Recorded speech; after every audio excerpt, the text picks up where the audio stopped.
Abbot. Right, so what are we doing?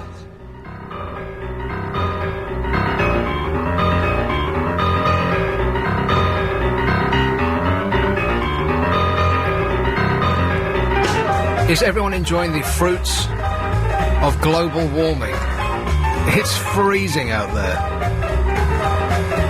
Could it be any worse? I think we had the month of July. That was excellent. For a little while, it was 100 degrees, and when the heat is actually beating you down into the pavement, that's when I like it the best. When people are properly moaning about how hot it is, that's when that's when my hands stop being cold. My hands are cold from about now until next July. Almost 13 months of the year, I'm freezing in my extremities. But it's not supposed to happen for another couple of months at least. I just can't believe it. And you look 5 days ahead, and, the temperature is 21, which is, like 68. Now, that's cold to me. That's when I start getting freezing cold, and I have to get my hat, coat, scarf, gloves, mittens. Hang on, you're half Scottish? Half Scottish, half Welsh, yeah. No, I blame the Welsh half. Don't say anything about the Welsh, because they will complain. We know that's true. The Welsh, you say? Right. So, Lucy Lou is ill. Oh, poor little baby. Oh. So, we're overdoing it on the testosterone this evening, so I think that the guys through the glass had better introduce themselves, and to feminise themselves up a bit, tell us what star sign they are. We'll start with my left. That would be me, then. Sounds like you. Alex, Leo. Alex is a Leo. And I'm Gary, and I'm a Taurian. A Taurian. Well, you two shouldn't be in the same room as each other. You know, the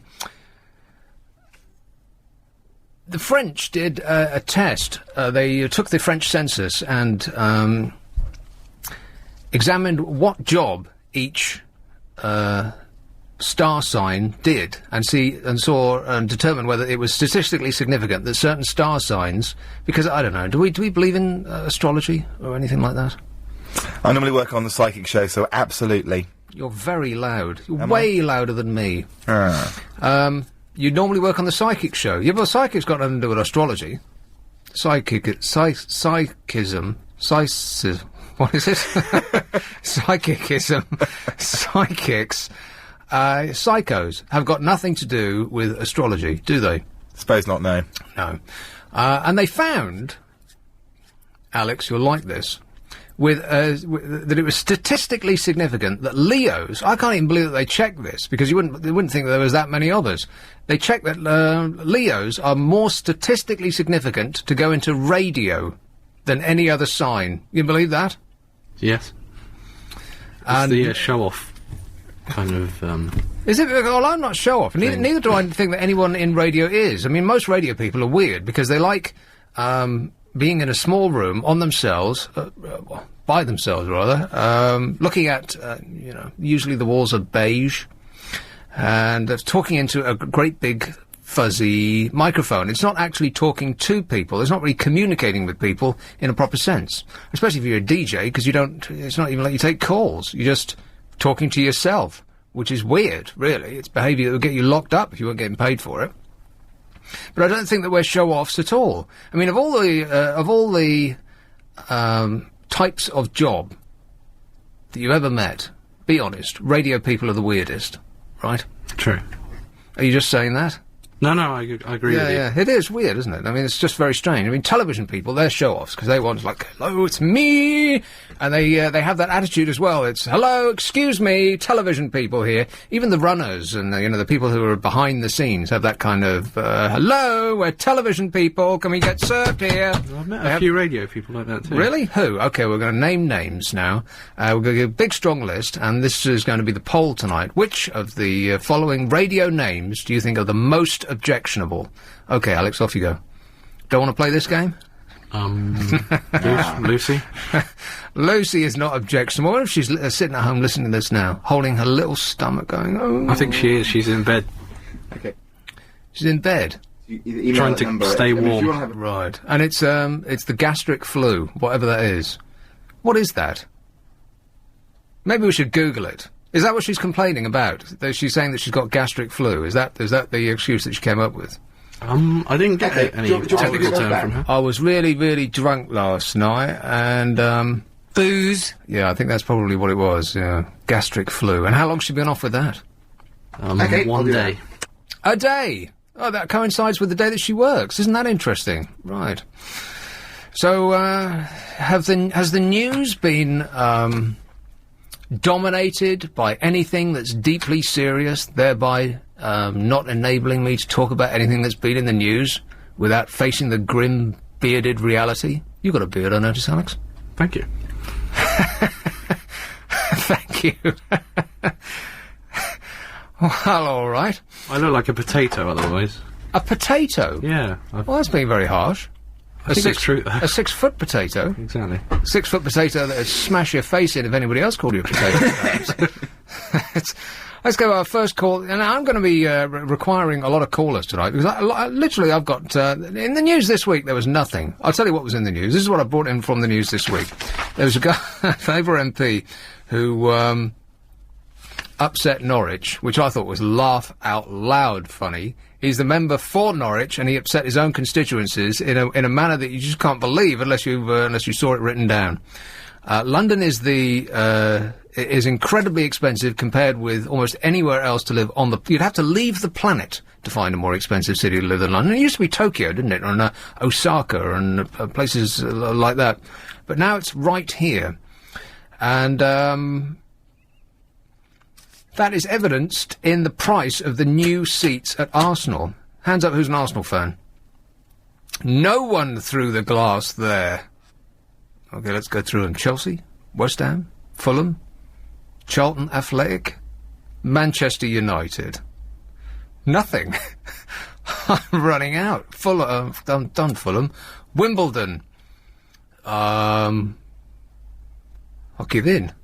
Who do you support? Dorchester FC. Rubbish. There's no such... First of all, there's no such place, and there's no such team. Dorchester, it's a hotel. What are you talking about? How about you, Gary? Gary's not playing this game. All right, I'll take the... He's busy. Right, he's busy doing his business. I'll take this first call on the M4. Peter! Hello, sir. How are you? I'm all right, mate. Good. We are just returning from our second failed attempt to go off to our holidays, thanks courtesy to British Airways. Well, without mentioning any brand names, British Airways, you say? Yeah. And actually, we were trying to get hold of the LBC news desk to give them to correct them on the news story they're giving out on every quarter hour on the advice that BA are giving on what to do in the current circumstances. But we got through to your man, and he's putting us live, so we can give the information out over the air. All right. Well, let's go through it point by point. First of all, where are you going? Where were you going? We were going to Athens, and obviously Athens. Oh well, you were saved. think of it as being saved at the last. Flying to Athens and then going to hopefully one of the Greek islands. Ah, right.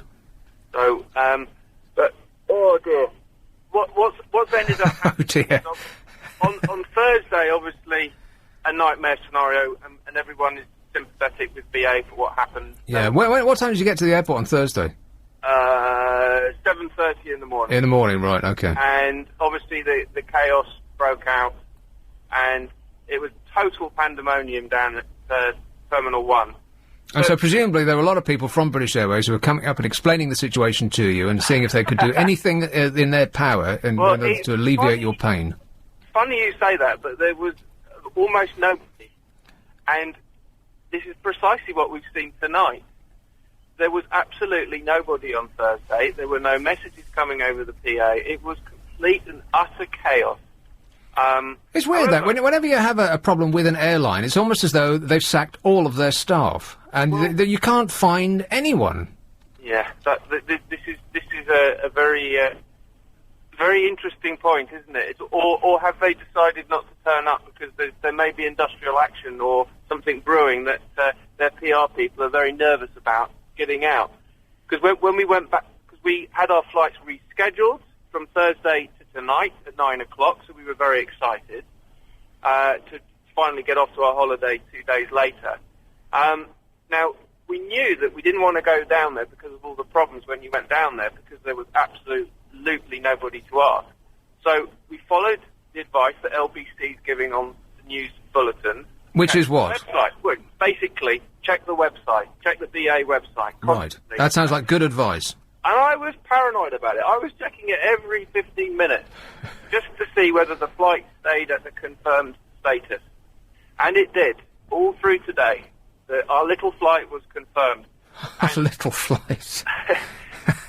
And I did, we started to notice that, because our flight was at 9 o'clock, I did start to notice that they were making cancellations.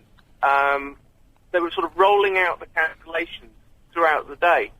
But we went down to the airport in full good faith, seeing that our flight was definitely confirmed. Now, is that true? You definitely thought you were going to get off, or you had this worrying feeling in the back of your mind? No, we definitely had a worrying feeling, but we thought, rest assured, the website says it's confirmed. Oh, well, if it's on the net. Yeah. It's on the net, that's right.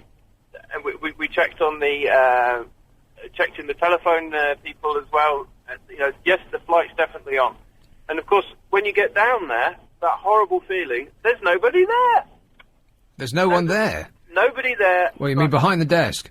Nobody at all. But the only people that were there were those funny people called senior management that get rolled out when there's a big problem. And they were there. I think yeah, but see, if you were a normal member of staff, you just wouldn't want to deal with the grief, would you? You'd be in the back room, just trying, doing anything you can. It's probably what Lucy has come up with. Is what they would say. Gastric flu I've got. Well, listen, I'm there, right there for the people. I'm right behind them. I mean, no one has any right to be rude to the staff. Okay, I think, and was there much of that going on? No, because people were just worn out and shocked. And I mean, we just couldn't believe they'd cancelled the flight again. I mean, the point is, they knew that flight was cancelled all of today, yet they allowed it to stay on the website. And it's I think it's quite it's my opinion, obviously, but I think it's quite a dirty tactic. They deliberately are playing down the number of cancellations, because it's only BA flights that are really affected, and I'm convinced it's because their staff have walked out. And that is why you only have the senior staff down there. It is all hearsay, it's all my opinion. The only thing I can add to it is that there's lots and lots of other passengers that will tell you the same story. But you know what, when you go down to the one of those terminals, it's Terminal 1, right? We were in Terminal 1, which is the worst one. Right, well, that's because almost all of the flights going from Terminal 1 are British Airways. I mean, they've got pretty much the whole terminal, right? And so you're looking around, and you're only seeing British Airways cancelled, but you don't really know what's going on in Terminals 2 and 3. Well, we spoke to other passengers, though. I mean, I said what you're saying. I mean, clearly Terminal 1 is a BA terminal, but I think the point still stands that they knew that flight was cancelled at 9 o'clock. You know what? Maybe it's that they were trying as hard as they could to put all those planes to take off exactly on time, but despite their best efforts, they just couldn't make it. Yeah, well, perhaps they wanted to give us a sense of well-being throughout today. They didn't want to ruin it. Well, consider that as your holiday. Yeah, that was a nice service of them. I wish they told us earlier, because believe me, it wasn't very pleasant coming back, because it was very, very difficult to try and leave the airport. Well, listen, think of it this way. Athens is a hideous, awful place, and if you ever took a cab in Athens, you'd lose every penny you've ever made in your entire life. Why? They're rip-off merchants par excellence. And only when you stand there, bemused on the pavement as the cab is roaring away, do you realise that you've just given them £1,000 for a 100-yard cab ride. It's true. They are notorious. And the trip from Athens to an island will be in a plane that's so small and so old, you actually have to lift your feet when they land. You'd be lucky if you arrived alive, terrorists or not. And when you got there, it would be hot, and actually I've run out of bad things. Baking hot it would have been. Can you imagine this, the warm breeze coming in off the sea, and a cocktail in your right hand, and a cocktail in your left hand, and... I'd rather be in Lewisham, obviously. Obviously, yeah. Well, so, you have British Airways to thank. I know, I do. Well, listen, if you actually do take off and come back again, then give us a ring and tell us how it went, all right? Thank you for your time. Chin up, Peter. Cheers. Cheers. Thanks a lot, mate. Cheers, bye. Yeah, I think that they're probably doing their very best, but they just, it's force of circumstance. Shall we say that? Before they start ringing? No, they won't ring their lawyers. They're a bit busy with other things at the moment, right? I seriously doubt that anyone at BA is listening to this. They're probably, their ears would be ringing from the bashing that they'll be receiving from all sides. Poor dears. Anyway, this is LBC. We're going to go away to come back. Sunday night from... Well, that first call was right on time. We had it right from the horse's mouth. Hello, Jane. Oh, hello. Jane. Yes, hello. Calling from Chingford, and I just want to put it straight about taxi drivers in Athens, really. Yeah, go on then. Well, when I was about 20, I was interrailing with a friend, two very petite ladies of about, very young. We arrived... When you say interrailing, is that a euphemism? No. No, it was like a monthly rail card. You could Oh, one of around those. Europe. Mm-hmm. And a friend and I arrived in Athens station and were quite happy to sleep in our sleeping bags. In the station? Well, that was what you did in those days. I suppose so. You were young and you knew no better. Yeah, we know better now. Yeah, right. Looking back, it seems a ridiculously stupid thing to do. So we asked the taxi driver if it was safe, and he said, well, no, not really. Come in my taxi. So we said, OK, we did. And he took us on a tour of Athens all night, and we bunked into the botanical gardens and had a beautiful view and a picnic. When you say bunked, is that a euphemism? No. Right. No, sadly not, Nick, no. But we had a wonderful evening. He took us to his friend's hotel. We had a meal and soft drinks and a hotel free for the night. I woke up the next morning, just the two, me and my friend together in a room, totally heterosexual, and and then went on our way. Absolutely, just wonderful. Huh. Really, And the guy was really lovely bereft because people. presumably he was thinking, hey. No, I don't think so. Right. In fact, we sort of we got into our London mentality halfway through the night thinking, God, should we really be doing this? Yeah, But you there shouldn't was have been. Nothing, just totally innocent. Well, Yeah, you must have really. met the nicest cab driver in Athens. Absolutely, and I mean, that was 20 years ago. I'm nearly 40 now, and I remember that day. I think what a wonderful experience we had. It was lovely. Really Yeah, you were lucky lovely. to be Athens by alive. night. Well, okay. There you go. Just wanted to put that straight, really. All I'm a right. reasonably long-time listener and first-time caller. All right, well, thanks very much, Jane. You're welcome. You're not going on holiday to Athens again, are you? Just come back from Guernsey. Guernsey. All right. Did you fly? No, I went on the ferry. I was very glad to come back on the ferry yesterday, not flying. Yeah, Thank you. quite right, too. All right, and how was Guernsey, by the way? It was wonderful. What did you go to Guernsey for? Couldn't book it. By any chance? It was lovely. Did you see any cows? Not really, no. Did you drink any milk? I think it was semi-skimmed. Then you can't really tell the difference, right? You can't. You'd be lying underneath the cow with your mouth open, and if it was producing Well, semi-skim milk, you I wouldn't be think able I to tell whether it was probably fresh or known not. Probably would have known then.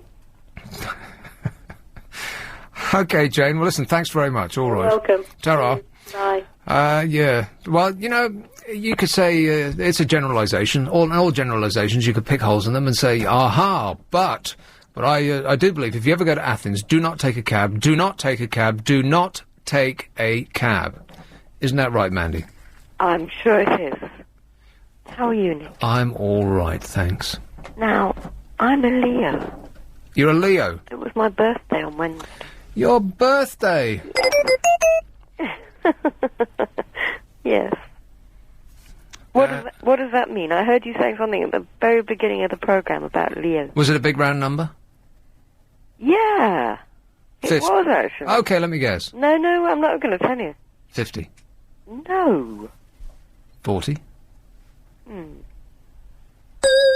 40. Yeah. Okay, you told me. Yeah. So you're a Leo. Okay, what do you do for a living? I'm unemployed. You're You know unemployed. what I do. Oh, it's you. Now, listen, when people call in and say, hey, you remember when I spoke to you last week, just assume the answer's no. Because I have no when I say I've got no memory, I'm not kidding about this. I have no memory at all. I'm so looking for a job. Now, you're the... A proper job. Right. You're the lady who does... Yes. yes. We won't go there. For a living. We don't want to. On the phone. Yeah. Yeah. And how's the... I'm bored with it. I'm so all right, so bored. business is not that great. It's busy. It's too busy, and it's just so boring. You got out of the... What's the word? The... Oral pleasure? That's A-U-R. Yes, I know what you Yeah. mean. But there's a business that's never going to fold. I mean, you could put your money on that business. Absolutely. I think it's any business, porn, whatever. Yeah, sex and gambling. Won't go bankrupt. No, nobody ever lost money by providing either sex or gambling. No, you don't see a broke pea, do you? You don't.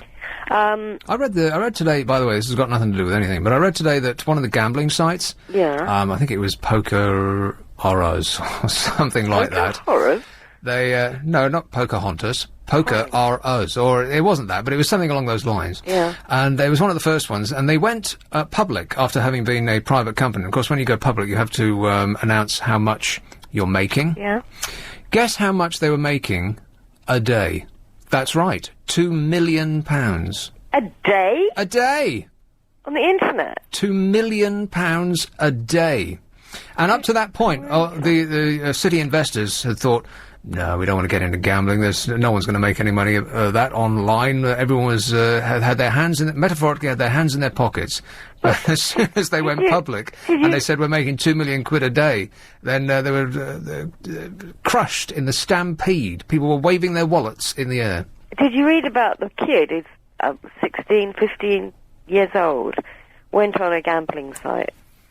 And with his parents' credit card. It's worse than that. He wasn't 16. He was in employment, wasn't he? With like 21 or 22 or something like that. Oh, I thought it was younger, and he lost £158,000. Which is not funny, really. Except it is. I mean, at what point do you think that you're in trouble? I've just lost 100 grand on gambling. Well, he was probably kept trying to think, I'll win it back, I'll win it back, Well, exactly what I was going to say, yes. I mean, at which point do you think, what's the best thing to do now that I've lost 100 grand? And should I keep trying to win it back? Yeah, I'm sure. In the face of all the evidence which suggests that you're not? So finally he was stopped by the law. Is that what happened? Yeah, wasn't it? I mean, I don't know, I only read the beginning and thought, oh... Yeah, I know, me too. Yeah, I only read the first sentence of stories and then flip the page. And the law got him. But who paid the bill? His parents? I've got no idea. I'm blaming the parents, though. What, for leaving the credit cards laying around? Well, you know, in this society, nobody accepts responsibility for their own actions, so you have to blame someone other than the person who is the perp. The perp? The perp, yeah. I've been watching too many American cop shows. The perp, you know, the perpetrator. Oh, the perpetrator, yeah. Okay. Because nobody in this country accepts responsibility for their own actions. You know that, right? Yeah. It's always somebody else's fault. Just tell me what you were saying about Leos, please. Okay, well, the French did a survey of they did the French census, so there was a lot of people involved, and they said, right, let's see if there is actually something in this astrology lark, and they determined that, I think Librans, I might be wrong about this, but I'm just going to pull a star out of the sky, so to speak. Librans were all nurses. All nurses are Librans. Yeah, well, they're for well instance. balanced, yeah. And, all Leos were DJs. I can't believe that there were enough DJs to make it statistically significant, but that's what they were. But and in a sense, you used to do a talk show of a type. Me? Yeah, you know, with individual callers who were after something special, and you never used to say, I'll come back after the ads. But that's what you were doing. In a sense, you were on the radio. Well, I'm still doing that. You had your own show. I'm still and you doing still are. Yeah. Hey, listen, I've got to go. But to come back... Rachel! It's Aid who can get laid. Hello, Nick. How you doing? I'm all right, mate. How's the car? It's fine. You've got some sort of weird obsession with this now. Well, I just can't believe that a guy who cleans toilets for a living is driving around in something that's just way more exotic than my clapped-out jalopy. It's very upsetting. It can't be that upsetting. I mean, I've had a birthday as well, so that's... A birthday too? Yeah. That button's getting worn. Yeah, I mean, it is going really... I can't believe I'm 32. Well, listen, when you're 30, like I've said this before, you know these big numbers, they come around and you think, oh gosh, this is a momentous moment in my life, and nothing actually happens. You know, when you're 20, really nothing happens. And when you're 21, what's 21 anymore? What can you do when you're 21 that you couldn't do when you're 20? I don't think there's anything. Drive a lorry, I think. Is it? If you really want. I still can't drive a lorry, so, you know. No, me neither. Mentally, I'm still a teenager. And that is actually true, too. You never actually feel as old as you think that the number should be. Yeah, exactly. Because I think you associate the age from what your parents and their parents were at that age. Because I can barely bring myself to say the number because it's so gigantically huge. I don't associate with myself with the number at all, because the number that I am is somebody who's, you know, just sitting at home and he's got 4 kids and he's just given up on life. Exactly right, yeah. But I don't feel any different really now than I did 20 years ago, and I think that's probably going to be the case until I'm 90, assuming I get that far. Well, when you're sorry, Aid. Well, when you're 30. Nothing happens, and when you're 40, it comes and goes, and you think, oh well, that was all right. Nothing too bad there. It's just after 40 years old that that all of the mobile parts of your physical person sink to the floor by about a foot. Yeah, we didn't say life begins at 40, but you know, try to turn out to John Lennon. Oh, that was awful. Oh, that's sorry, I had to get that in. Yeah, but I mean.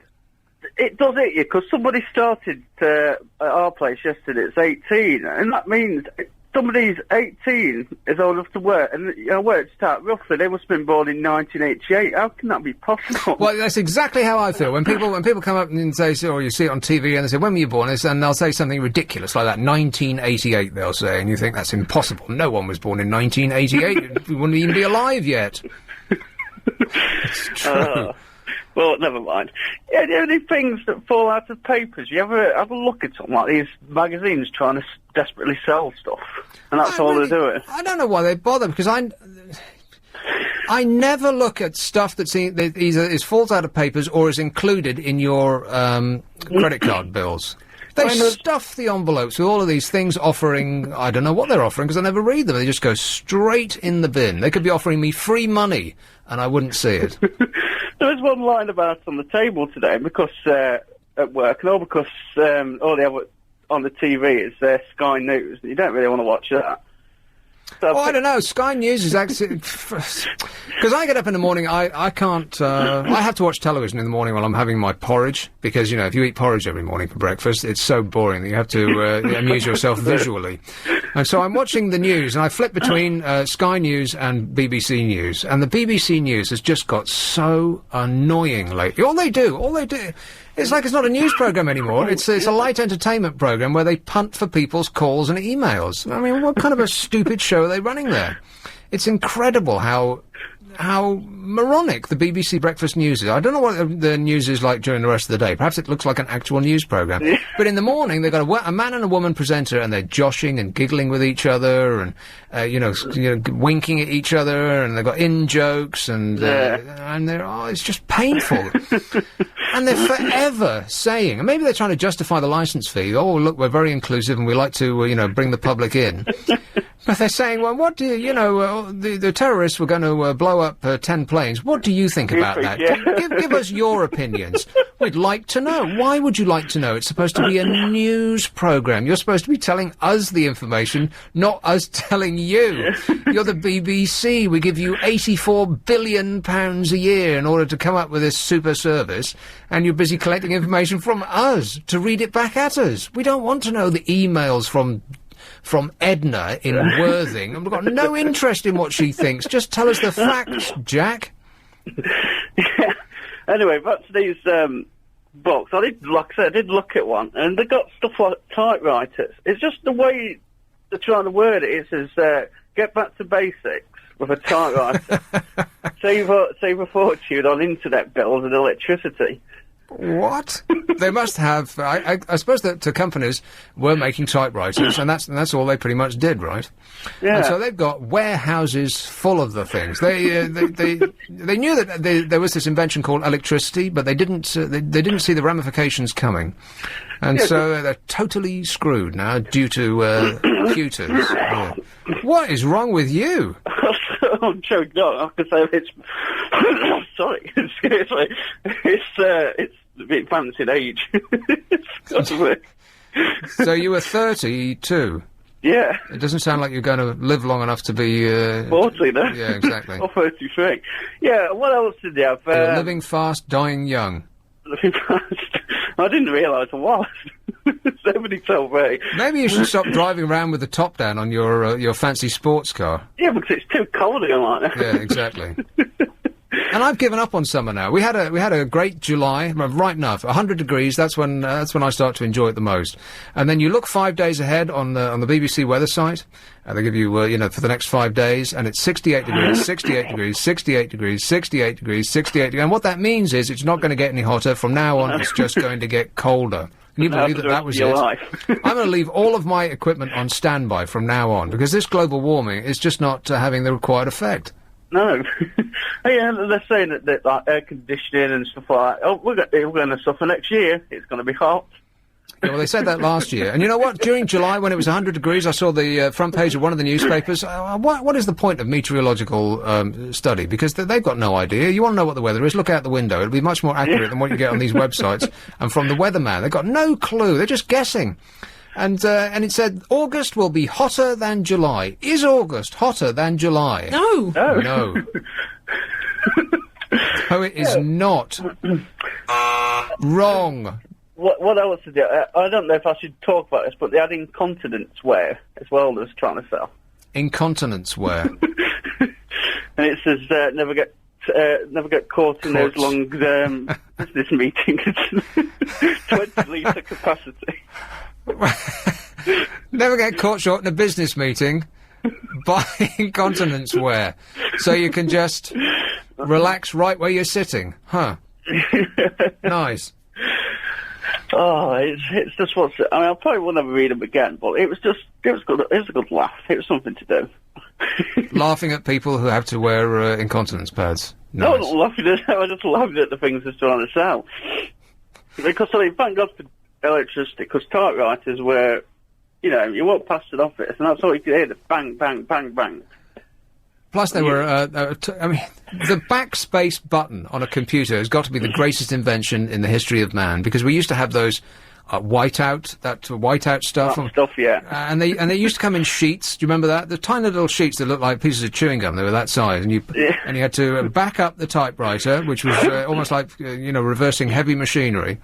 Put it in there and type the mistake that you had already done, and then go back over it. And how did anybody get anything done? And you know what? This wasn't very, very long ago. How did anybody get... We didn't have mobile phones. We didn't have the internet. We didn't have computers. Everything was typed. And yet we seem to be, running like, almost like a modern country. And if we had to go back to that now, it'd feel like going back to the Stone Age. You'd have to go and use... all of these people that have constantly got their phones clamped to their ears... You have growing tumours the size of golf balls just inside inside their skulls. All of those people are making 100 different calls a day, and their mobile phone bill comes in at £1,000 a month. They'd have to go to a phone box to make those calls. And do you know how many phone calls they'd actually make? None. None. None of the calls that people make these days are actually hello, dear, yeah, I'm on the train. I'm coming up the stairs now, put the kettle on, and...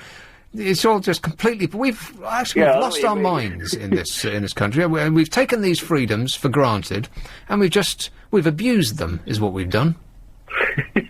Yeah, you do. You might unnecessarily calls like around the supermarket. What brand of beans do you want? Yeah, exactly. Things that we just used to decide ourselves. Yes, quite right. And it wasn't that long ago. It was in our lifetime. The thought of having a mobile phone, not very long ago, used to be fantasy land. The people used to go around with something that was like 2 house bricks. Well, it used to be welded to a car, didn't it? That's right, yeah. When they first came in, yeah. And good grief. I think you need to go straight to hospital. Put the phone down now and drive yourself straight to hospital. I don't want like that at work tomorrow. I've got to go work. Well, someone's got to clean those toilets. I'm not... You make it sound like all I do is clean toilets. Well, I hope you wash your hands before you then go and handle the biscuit. That's their phrase at your place, isn't it? All our staff handle our biscuits daily. They don't do biscuits. Personally... that place closed down, Nick. Our cakes are personally handled by our staff daily. Or snacks. And be honest, when you clean the inside of the toilet, do you use the same brush for the seat? Yeah, I thought Yeah. so. So much. Nice. That's why you should always hover. Hover. Anyway, Aid, you need a Okay, throat lozenge or... Yeah, I'll go and take a... fisherman's... Yeah, try sucking on a fisherman's friend. Will you do that for me? I want to feel appreciated. Thanks a lot, mate. Okay, bye-bye. Ta-ta. This is real... Oh, I made that mistake. This is the first time I've made that mistake since I came here. Do you believe that? I almost said something wrong. This is really LBC. Reasons. People living in English cities are more miserable than those in Scotland's big towns, says a survey.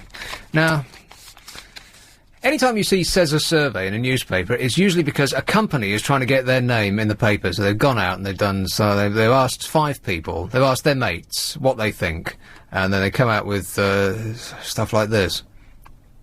A YouGov poll of 2,000 people named London the UK's gloomiest city. Now, you guys, you've been to other cities in this country, right? Do you think that London is the gloomiest city in the country? No. I mean, could you name like 100 other cities that are gloomier? The prospect of living there is gloomier than living in this fair town? Yes. Yes. Manchester being among them, right? And Leeds. You said that with venom. Oh, yeah. Sheffield. Have we got any more? Liverpool. Liverpool, yeah. Birmingham. Although Edinburgh is very nice. Does that count as a small town or a city? It's Edinburgh. a city. Edinburgh's a gigantic city. Well, it's quite a small city. A lot of isn't it? Edinburghonia. A lot of people who live in Edinburgh are going to be very, very upset with that. A small town. It's practically a village. Are you joking? Edinburgh? It's huge. It's not that big. It's massive. I It's- walked from one end to the other. Well, the one end of months ago. Princess Street to the other, perhaps, but not the one end of Edinburgh to the other. You'd need hiking boots and a ski and do to do that. Hull. Hull, yes. Oh, the list is never ending. Why Leeds? What's wrong with Leeds? I spent 6 months in Leeds. I had a good time there. Did you? Yeah. Mind you, Leeds had nothing to do with it. I just had a good time there. Oh, that's fair enough. Yeah. It's just Donut Central was all I could see when I was there. Donut Central. What on earth does that mean? The corner of every single street seemed to have bakers selling really, really unhealthy food. That's all I could see when I was walking around Leeds. I'll tell you what's good about Leeds is the roads that go out. Yes. Because they almost immediately you leave Leeds, you're in fantastic scenery. And it's properly beautiful up there. I mean, there's the Yorkshire Sculpture Park, there's Ilkley Moor. And you know what you should never go out on Ilkley Moor with? Or without? Tell me. You should never go up on Ilkley Moor, bar tat. Any idea what that means? No. Bar tat. B apostrophe A-H-T apostrophe A-T. Bar tat. Without your hat. Is the right answer. You get a banana. By the way, I'm going to do, shall I do a lightning round? Because that seemed to tickle their fancy quite a lot the other day because we were giving away a prize. So, I'd like you to think about what prizes that we can cobble together. Ah. That sounded like a negative. Go on, have a think. Okay. And, I'll talk to Vicky, and you think of all of the things that have got LBC printed on them. Uh-huh. None of which I have had, by the way. Oh.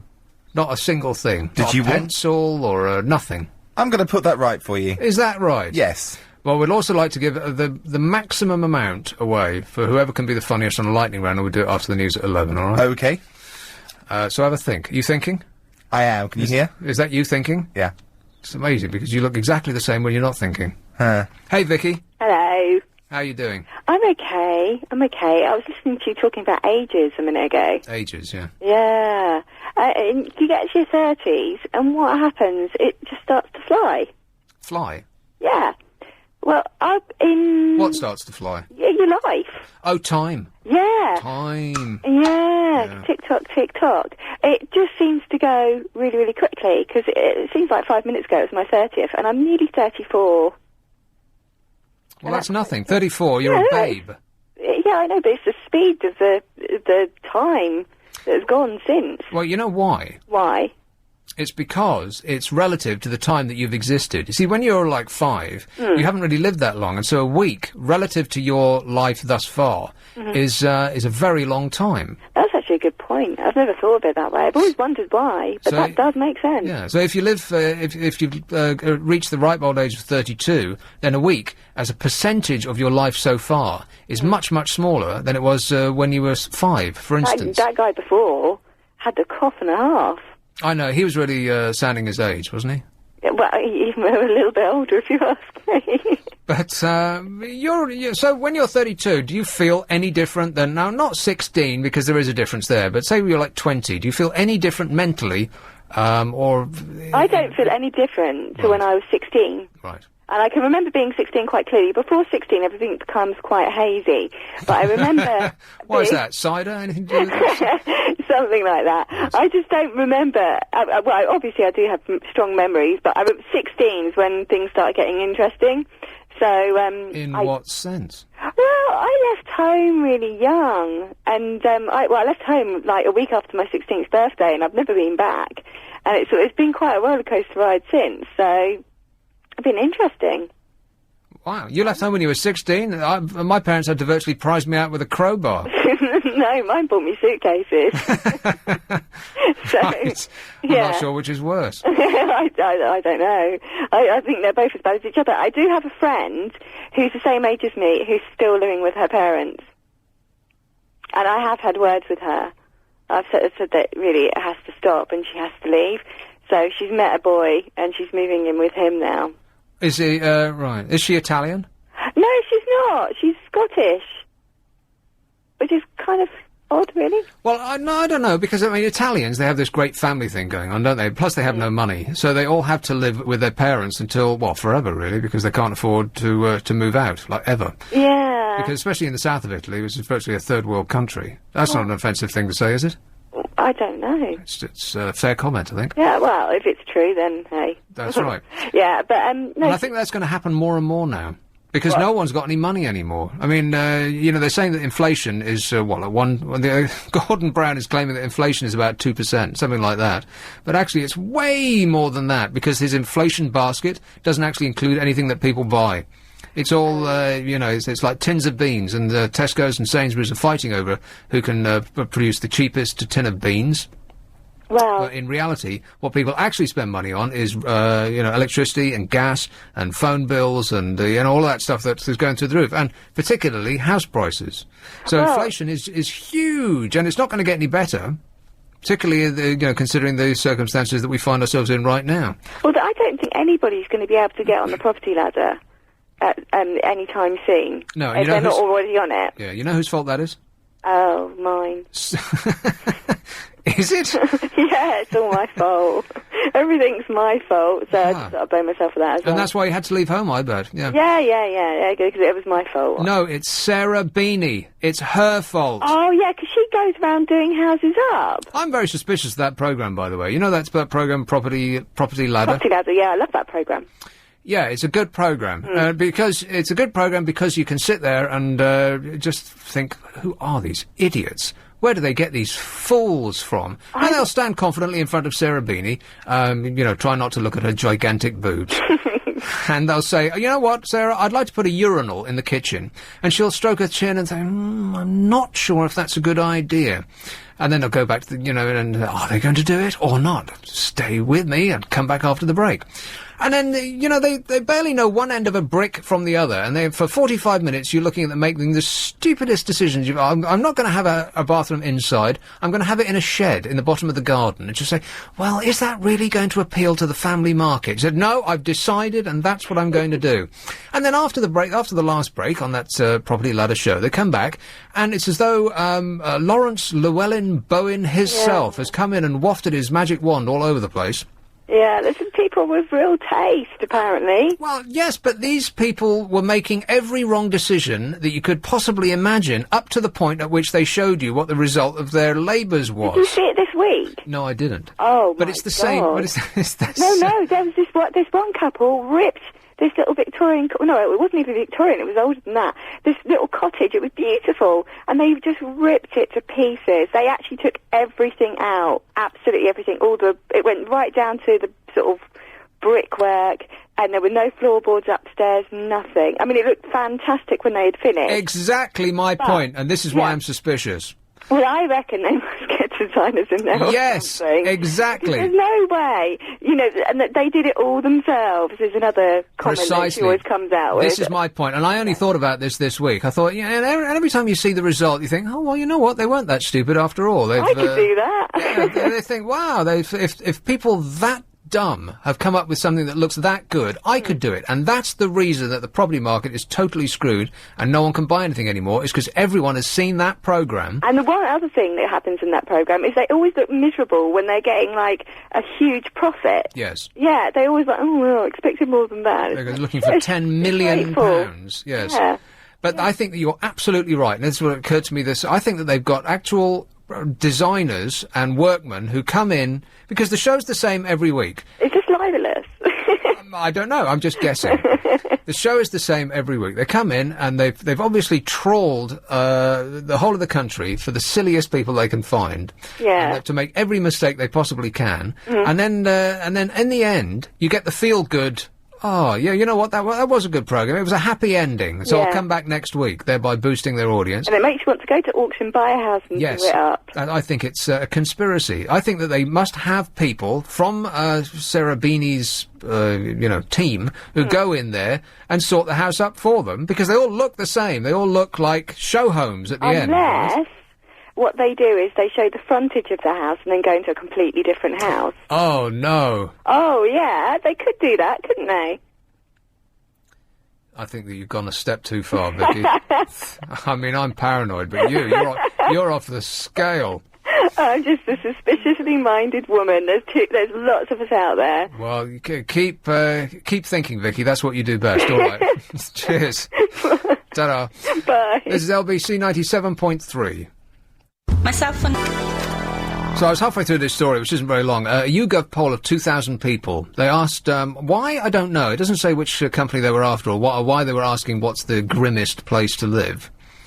Which is, which is something that they've missed out. It does look like the most important part of this story. Every time you see a survey, don't take what they say as being the facts. Ask yourself why they've asked this question. Because if you want to get a result in any survey, you can. Whether or not you think you're twisting the survey to your own ends, you probably are. Because the question that you ask will determine the answer that you get. They asked 2,000 people. They named London the UK's gloomiest city, with Manchester just behind. Aberdeen beat Glasgow to the title of...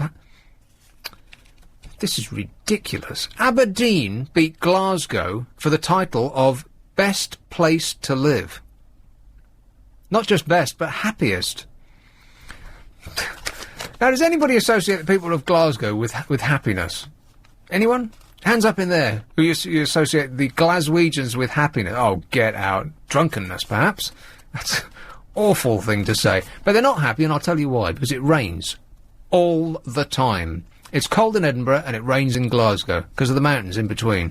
The clouds sweep in, and they can't get further than the mountains, so they dump all of their rain on Glasgow. Edinburgh, meanwhile, is on the other side, and it gets all the freezing cold winds from, Russia. It's the Russians' fault. Social commentator Gladina McMahon, who should really change her name to something more easily pronounceable, said, Londoners are not as environmentally fortunate as people in Scotland. What rubbish. I mean, Glasgow's a nice town, right enough. And if I had to live anywhere else, it would probably be Glasgow if they could move it as one to the south coast. If they could switch Brighton with Glasgow, then that would make me happy. I could conceivably go and live somewhere else. What would be the one town that you could conceivably go and live elsewhere? Gary? I guess Brighton. Brighton. Yeah. It's a bit like... It's a bit like nothing, Brighton. It's a bit London with the... It's got no centre. No, exactly right. There's where is Brighton? They've got a beach that you can't go on because it's all rocks. It's rubbish. And you can't go in the sea because it's brown and foamy. And every 2 yards there's somebody asking... All the people that used to ask you for spare change, please. Have you noticed that London doesn't have many of those people that ask for spare change, please? I was like, where are they? They've gone to Brighton. Because it's an easier living down there. So, no, I don't think Brighton, no. Glasgow. If only they could move Glasgow to, say, I don't know, the Bahamas. Wouldn't that be nice? Excellent architecture. Good nightlife. The booze is relatively cheap. You can walk from one end to the other, and you can get a tan while you're doing it. On FM. It's a good idea to get someone else's opinion.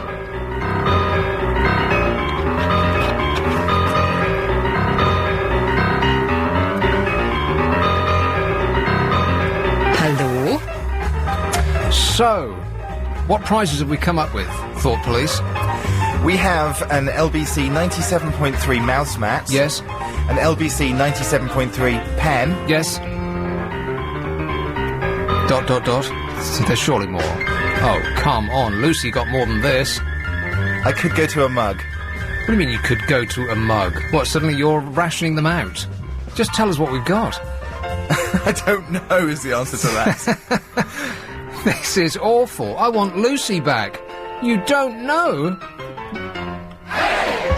She hides things. Right, hang on a minute. I'll write this down.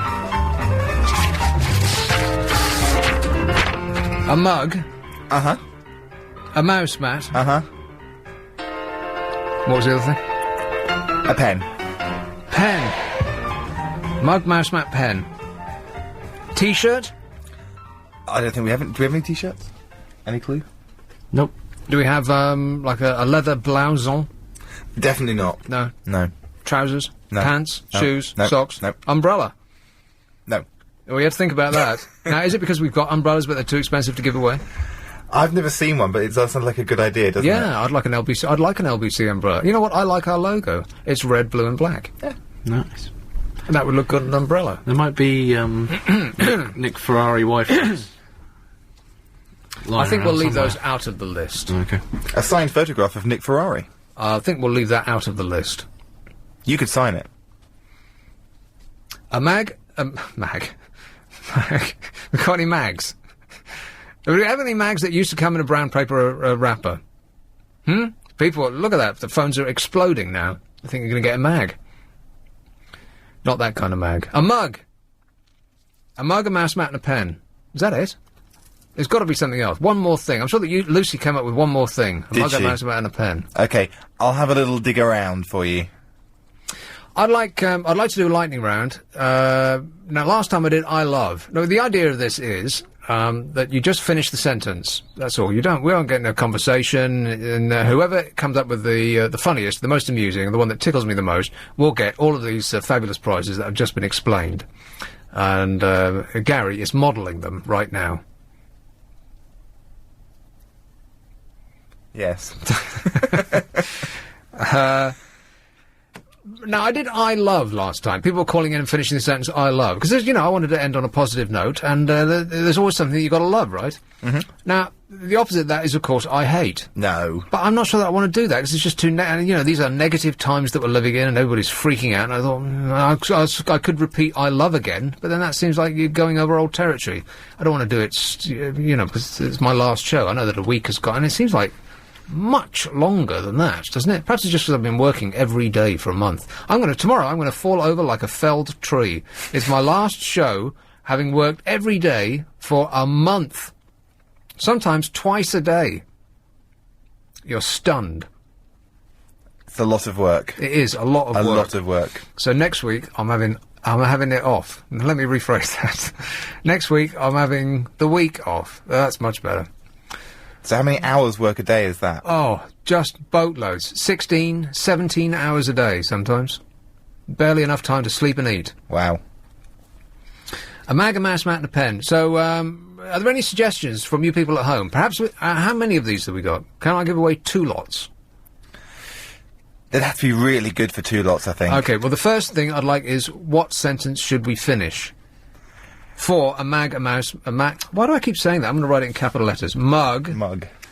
Mouse mat and pen. Well, you were talking about the happiest cities. You don't win anything, by the way. Sorry? You won't win anything, by the way. No? No mouse mat for Gary? Well, you could just waltz off with them anyway, right? I mean, security's not going to stop you, is he? Well, that's true. How about, I am happiest in... No. No? No, it's just, it needs to be much more simple than that. See, I love, that's 2 words. And everyone loves something. So much more simple than that. Something makes me happy. No, that's not too many words. Not a prefix. Oh, you can't have a prefix? No. Oh.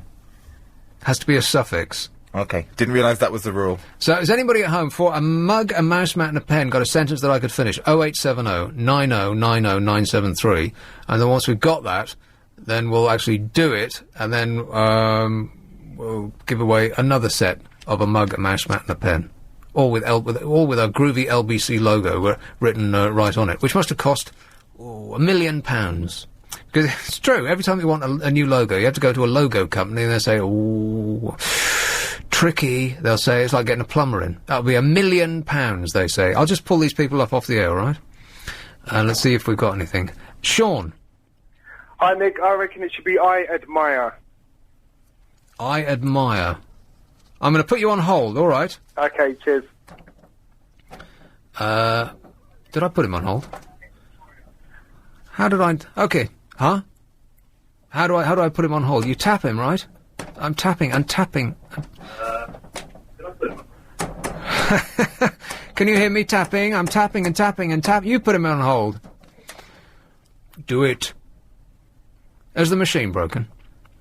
Take the... Oh, you put the fader down. Right, I am so stupid. Hey, Margot. Hello, I think you should go for When I've Got a Break, I Like To. It's too complicated, Margot. Okay, but sorry. thanks for trying. Oh, so disappointed. A mobile. Hey, mobile. Hello. Yes, sir. It's LBC. Yeah, what do you reckon? Happiness is. Hey, that's not bad. I'm going to put you on hold, all right? Lovely. Val? Hiya. Hello, Val. Hi. It's Love Is. Love is. Love Is. And then what? Bib, bib, ... I'm going to put you on hold, Val. Okay. So, I quite like that. I admire... I think that I admire's been beaten. Sean? Hello? Yeah, I think I admire has been beaten. But thanks for playing. Okay, Nick. All right. No problem at all. Ta-ta. Another disappointed customer. And what was yours again? The mobile? Happiness is. Happiness is. Happiness is or love is? What do you reckon, boys? Well, Love Is was those terrible cartoons. I know. So it just makes me think of that. Happiness sounds good. I'm not sure that people will actually come up with anything to finish that sentence. Happiness is. All right, you know what? I'll go with it. You win. Ah, fantastic. I'm going to put you back on hold, and he'll take you in there and get his details, all right? Great, grand. Hang on a moment. There he is. And the other lady, she rang off in disgust. I was going to console her, but, you know. So happiness is. That's what we'll do. It's a lightning round. A lightning round is where you just call in. I'll take you right off the board here. As soon as your phone stops ringing, that means you're on the air. And whoever gets the funniest, then they'll win a major prize of LBC stuff. A mug and a mouse mat and a pen and, you know, all that jazz. In a jiffy bag. Or padded envelope. Lucy's been in contact. Tadworth. Oh, yeah. Not that ill, then, is she? No, it would appear not. She says, how about I want? I want. I'll keep that one in the hold. All right. I'll put it in the chamber, but I won't fire it yet. I want. I like that. But happiness is. I'm not sure about this. It might stump them. But the number is 0870 9090 973. We're going to finish the sentence. Happiness is. And whoever comes up with the funniest, the one that amuses us the most, and you can call over and over and over again. Doesn't matter. And I won't take your name and I won't take your details. We won't have a long conversation. You'll just be on and gone. Or on and put on hold if it tickles our fancy. So the number 0870 9090 973, and we'll do it as we come back. Sunday night from 10. Happiness is. It's a lightning round happening now. Hello. Hello, then. Happiness is Yes. winning the lottery. Right. That's an obvious one. Have you won the lottery? No. But you're imagining it. All right, thanks, mate. Okay. Ta-ra. Hello. Pressing and pressing and pressing. It needs a bash, this machine. Yes, sir. Madam. It. Hello? Yes. Happiness is. Oh, I just was phoning. I don't know what's happening on the 25, just before Junction 40. I was wondering if anyone would know. We've been sitting here 10 minutes with our lights off, engines off, and all that. And that sounds very dangerous. Well, it ain't moving. So. Ah, right. Well, I don't know, mate. Eventually you'll find out. Eventually it'll all start up and you'll crawl ahead and then speed up to normal speed and you'll have seen nothing. There's an accident at junction 19 at the moment. There you go. 25. Oh, was there? Oh, right. Glad to have helped. Thank you very much. At least you got LBC, but he's not listening, obviously. He called, but he's not listening. Hello? Hello, hi Nick. I've got the happiness is for you. Go on then. Happiness is having a couple of days binging on chocolate and then walking up the road and having people saying, hey, you've really lost weight. That was nice, but a little too long. Oh, another unhappy customer. What is wrong with this thing? Joan. Yes. Joan. Hello. I was going to say, I think it's a little bit corny, the happiness thing. I would like it to be, I want to see. I'm sorry, but... said I want. I want to see. I want to see. I'm sorry, but no complaints. If you have a complaint, pop it on a postcard and stick it in the post, all right? Oh. We're going to have to go with happinesses at the moment and just see how it works out. All right, Joan. Oh, okay. But thanks anyway. All right. Ta-da. What a nice lady. Here's Scott. Happiness is the ability to say penis on the air. Well, you can't say happiness without it. I'm going to put you on hold, all right? Good one, Nick. It's the penis call. Bob. Hey, Bob. Hello. Bob. Yeah. Happiness is? Other people's misery. Happiness is other people's misery. Well, you know what? There's a lot of truth in that. Yeah, I'm sorry about that, to be negative. I'm going to put you on hold. Thank you very much. He didn't sound like full of the joys of life, did he? Am I doing this wrong? I'm hitting this screen so hard and it's not reacting. Jason. Hello. Jason. Hello there, how you doing? I'm all right. Happiness is? Happiness. Happiness is happiness. That was awful.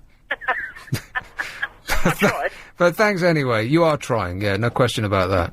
A mobile. Send to voicemail answer. What on earth does that mean? Is it me, or is this thing playing up? It's you.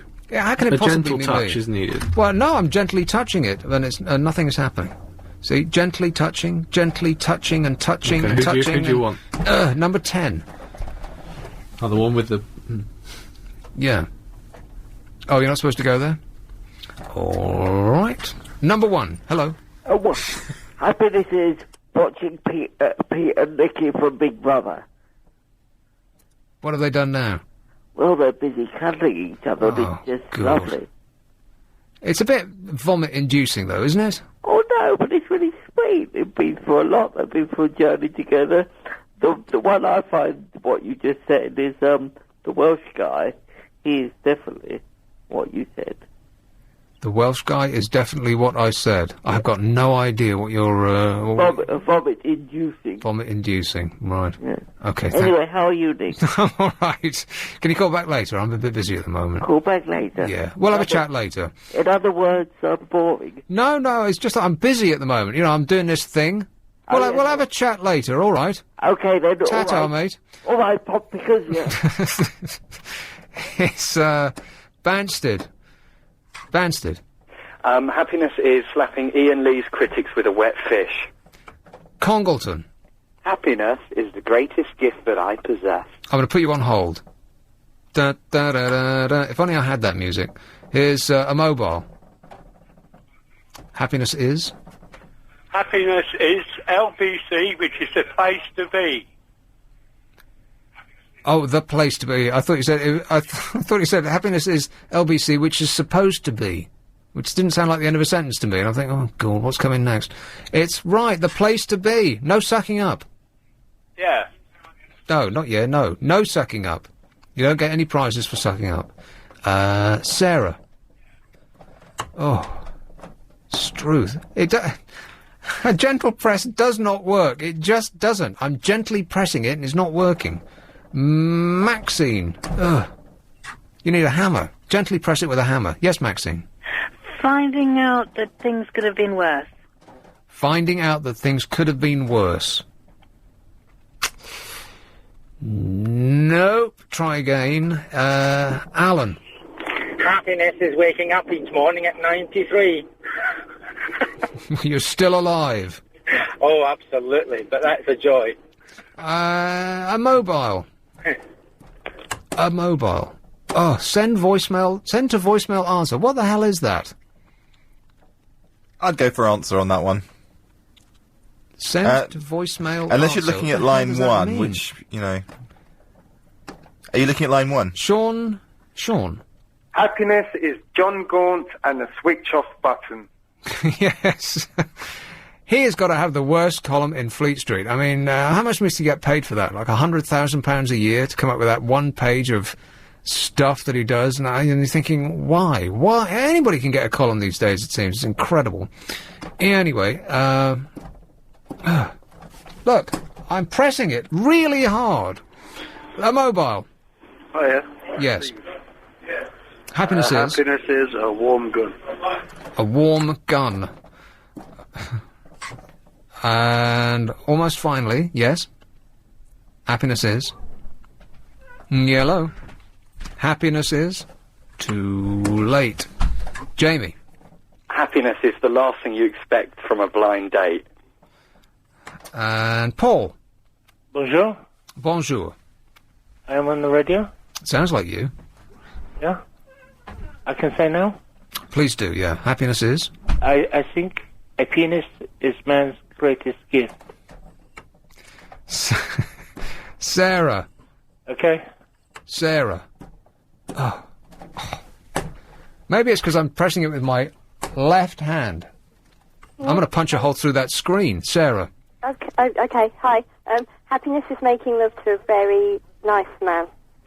Right, anybody particular in mind? I would say, but no. No. It's just that you think that it might be nice, but you've got no idea. A mobile. Oh, Struth. A mobile.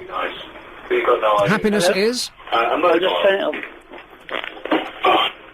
Happiness Sorry is? about that. Oh, too late, mate. And finally, it's got to be a good one. Happiness is? Seeing a child's face early on Christmas morning. Seeing the happiness on a child's face. You only had one line and you screwed it up. No. Oh, well. All right, these are the people that I've had on hold, and we'll decide in amongst ourselves. Congleton. Happiness. Right, that's that one. I'm going to give up on this thing in a minute, and now he's just gone. Oh, no. A mobile.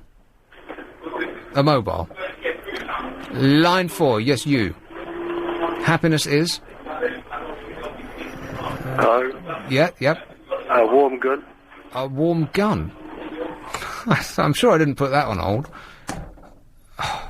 I'm getting a finger ache from this thing. This is awful. Can we go back to actual buttons? Have we got something with actual buttons instead of a touch screen? Touch screens don't work.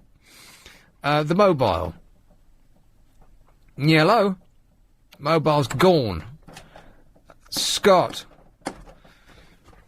Scott. Happiness on the air. Yeah, that's you. Again. Go on. What was it? Happiness is the ability to say penis on the air. Happiness. Happiness, yeah. So which is it so far? I'm getting repetitive strain injury from hitting this thing, and like, not only is my thumb flatter than it used to be, but my elbow it hurts so much because I'm pressing this screen so hard. I'm going to put you back on hold, if I actually can. Bob. Happiness is someone else's misery, but I'm quite happy, to be honest. You don't sound happy, Bob. I'm lying down. I'm just relaxed. He's lying down. Oh, well, that explains it. It's the happiest position to be. Yeah. All right, I'm going to say no, Bob, because it's too... I don't know. You sound too dour. You're one of those... Well, I'm half Scottish. That's oh, well, that'll be it then. Yeah. All right, but thanks anyway, mate. And finally, parked. Oh, please, God, let me get this call on the air. Hello? Hello? Yes, what was yours again? Happiness is seeing a child's face. Oh, right. First thing on Yeah. this morning. I didn't like that the first time, but thanks anyway, all right. Okay. So, is it happiness or the first one? Which I've forgotten what it is. Your call, Gary. The first one. Right. What was yours again? Congleton? Oh, it's the Ken Dodd thing. Well, just the way he said that. It doesn't sound like...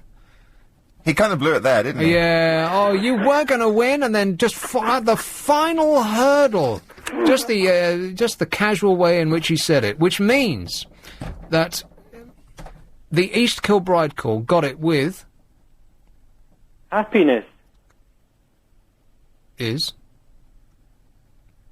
Sorry?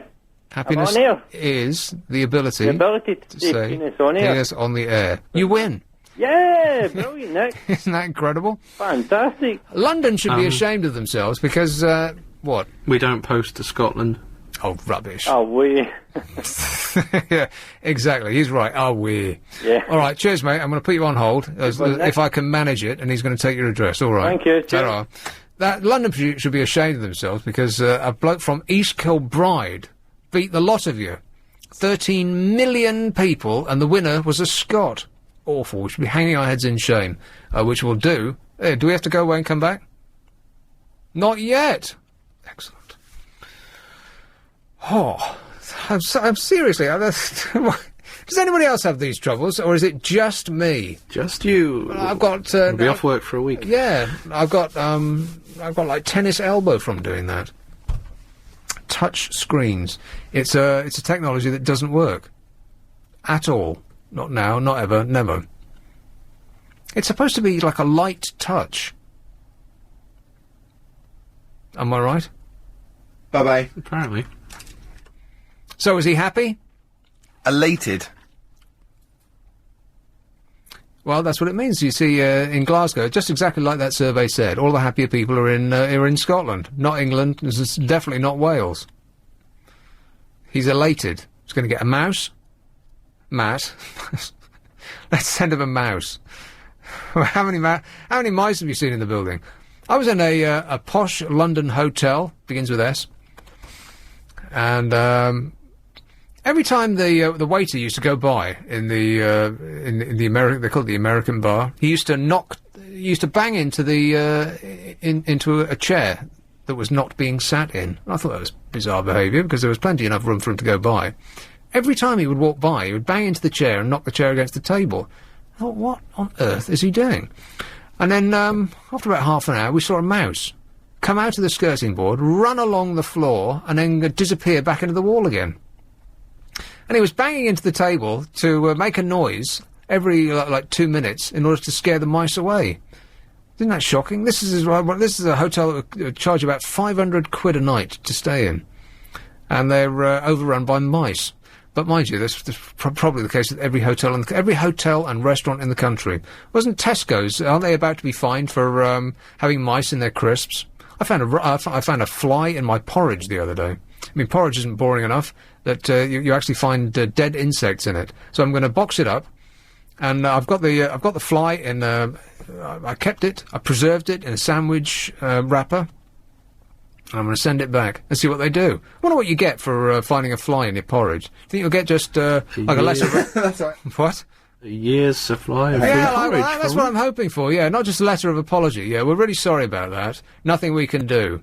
Or we don't believe you. Or we're going to sue you for suggesting that we serve flies with our porridge.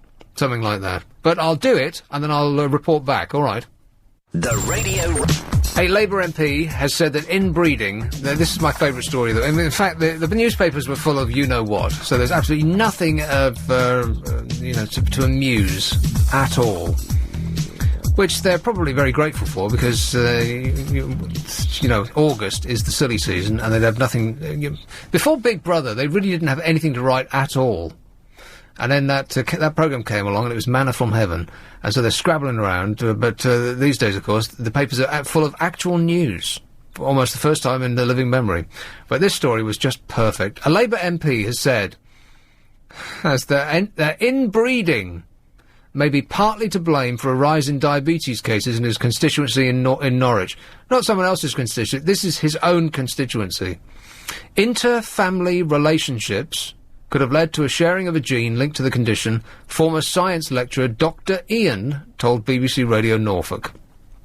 There may be some degree of familiarity, family relationships in terms of brothers and other families with the same name and so on. But a consultant at a local hospital said the remarks were disgraceful.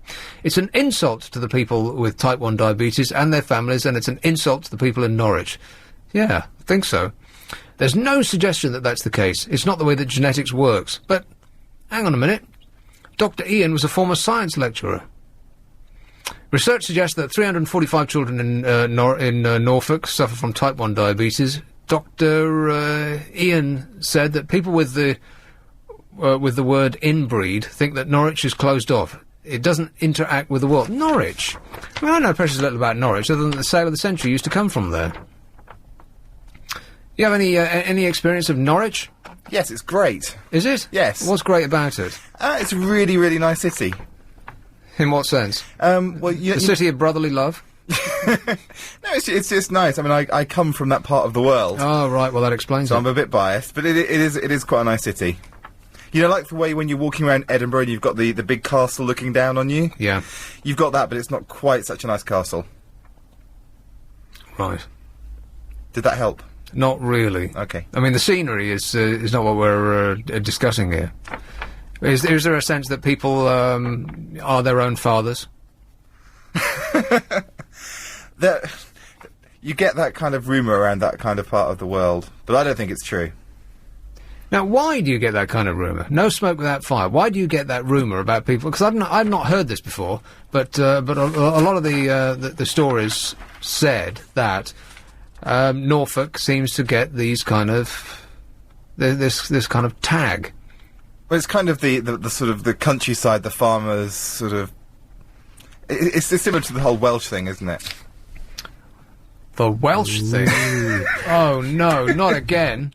What's the Welsh thing? Exactly. Huh. I don't think Can I just say that the Welsh aren't known for inbreeding, and nor are people from Norfolk, particularly Norwich. Nicholas Parsons used to, I don't know whether he actually came from Norwich, but he certainly used to present a programme from there. The Sale of the Century. It was the quiz of the week, the Sale of the Century, remember? Live from Norwich. Exactly. And a lot of people were clapping there with, missing their hands. With hoofs. with all three hooves. Hey, Archie. Oh, Struth. I'm going to give up on this and, just talk to myself. Archie. Well, I said hello. You're not listening, are you? I am now.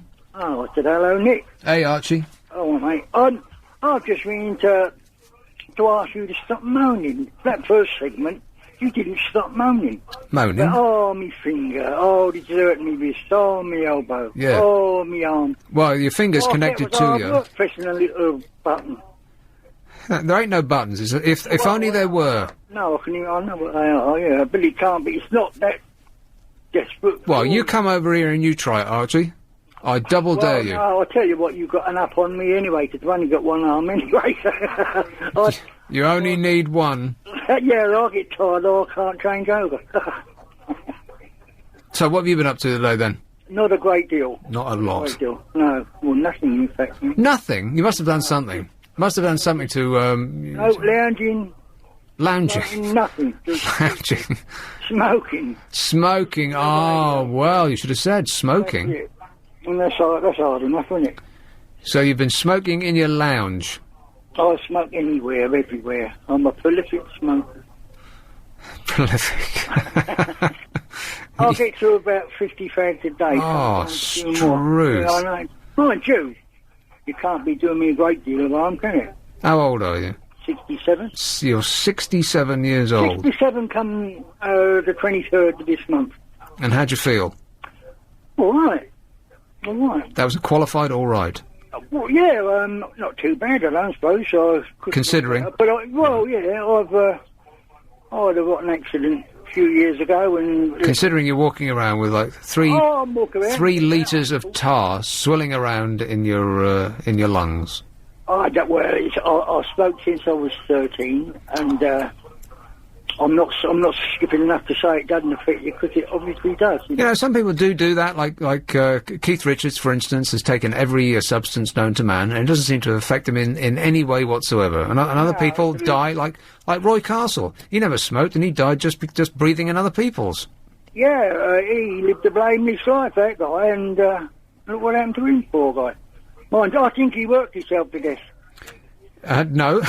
Yeah, no, he was always on the move, on the go, jumping about and dying. Yeah, well, that helps. No, he didn't die from that, Archie, no. No, I know, but I'm saying it couldn't have done him it might have helped the, bring the end a bit closer. Can only do so much. All right, well, you keep lounging, all right. Yeah. Cheers, mate. Good night, mate. Let's have Jamie. Hello, Nick. Hey, Jamie. Hiya, I was thinking about what you were saying. First of all, about your touch screen. They don't work if your hands are moist or if they're cold. They never work unless your hands have to be warm but not wet, and they mustn't be cold, otherwise those touch screens just won't work. That's a very, that's a hot house flower of a technology, that is. It's awful. It's much better at the good old Midlands BBC. We had to pedal to get people on air. I was thinking about what you were saying about Leos being radio presenters. Yeah. This French thing. Well, when I used to do a show with Tony and Julie up in Midlands BBC. Who? Tony and Julie. They did the overnight on Midlands BBC. Well, it's just the way you said it, as though they're, household names. Well, they were up in Derbyshire. Oh, Tony and Julie. Oh. Who? No, they were really, really, really, really good people. Right. But they were both Leos. And a good friend of mine who does spins discs down in Sussex. Spins discs? Yes. That makes you sound like you're 100 years old. Well, that's what they say. They say spin discs, so... Nobody spins discs anymore, by the way. They just press the button that's marked next. Yeah. Well, they have touch screens and playlists and things that don't work if your hands are too moist or too cold or whatever. But, are you a Leo, Nick? I am. Oh, wow. So that's you. Who else in LBC is a Leo? I think Marcus might be. Well, Alex through the glass, although he's not a presenter. You have any desire to be a presenter there, Alex? Sorry, I was miles away for a second. Say again. You have an ego, Nick. In there listening to Radio 3. You have any desire to be an on-air presenter? I've done it. You've done it. Well, there you are. You see, we're both Leos. Oh, wow. Where did he work? Here. You were on-air presenter here? No, I'm a local station when I first started. Now, that's really, really, really interesting, because all of the Leos that I know that do presenting all started out in local radio and probably will always be in local radio. Yes, I know. Well, you've got to start... You can't go straight into, breakfast on a national station, can you? But do you think it's because we're just natural talkers? No, I don't know what it is. Like I said before, I think radio people are weird. As a group, I think they were actually strange. Well, it is difficult to speak into a microphone for 2, 3, 4 hours. It's not easy.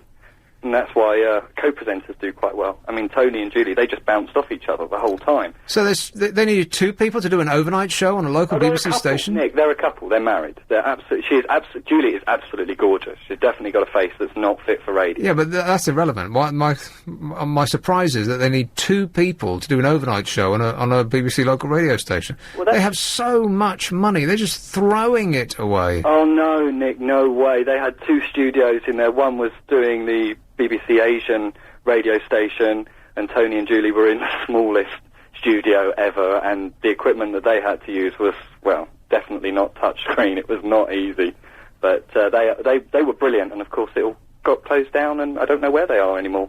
But yeah, touchscreen not good, definitely not good. Well, at least they closed it down. Oh no, don't say that, Nick. They were really, really good. I don't know where they are now, but I'm sure they're still together because they were pretty close. Maybe they're doing the American thing and pumping gas. Well, I can't see them spinning discs. No, not anymore. All right, well, listen, thanks, mate. Thanks, Nick. Tra. Bye. Spinning discs. Now, the last time that I... it seems hard to believe that over at a place called V, we actually used to pull CDs out of the ledge behind us, there was thousands of them, and put them in piles on the desk and then play them from top to bottom. And it used to take about 20 minutes to pull all your CDs out. Now... no such thing. You just press the button that's marked next. Nobody ever touches music anymore. You used to have records that actual records that you put a needle on. You were It just seems like another world. It's sad, isn't it? It kind of is sad, yeah, because it used to be... Tactile.